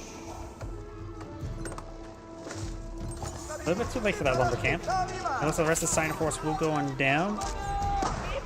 The res economy has been hit hard, and now there's some Mustafadi gunners now pushing way forward, as well as warriors. Well, he does still use archers against these guys. Mustafadi warriors or gunners still only have 4 ranges like regular hand cannoneers, so archers, composite boom archers still would be a cost-effective counter to them. That's like our camel riders, which they're not received classified as heavy, so Mustafadi warriors won't do any bonus damage to them. So camel riders will be effective versus Mustafadi warriors, that's for sure, as well as versus the Sofas. Against the gunners, nothing special there. They're not Janissaries. They're gonna have 46 damage, so their higher damage output will be useful versus these camels. They actually do have a slower attack speed than hand cannoneers. No, that's the same attack speed as hand cannoneers. Just so you to see Janissaries high attack speed, and looks like the Abyssal player does back in the game now. This is Anagrade saying thank you for watching and have a good evening. Or yeah, that's was reaching your comment. On to the next replay. Blah. Oh, yep, go ahead and enjoy your day. So my voice is starting to go out since I've been having a larger stream this morning. And so I'm probably going to have to call the stream a little bit early because my voice is just starting to go out in the first place. As I was doing those longer Phoenix Point streams. So, everyone have a good evening, get some good rest, and enjoy.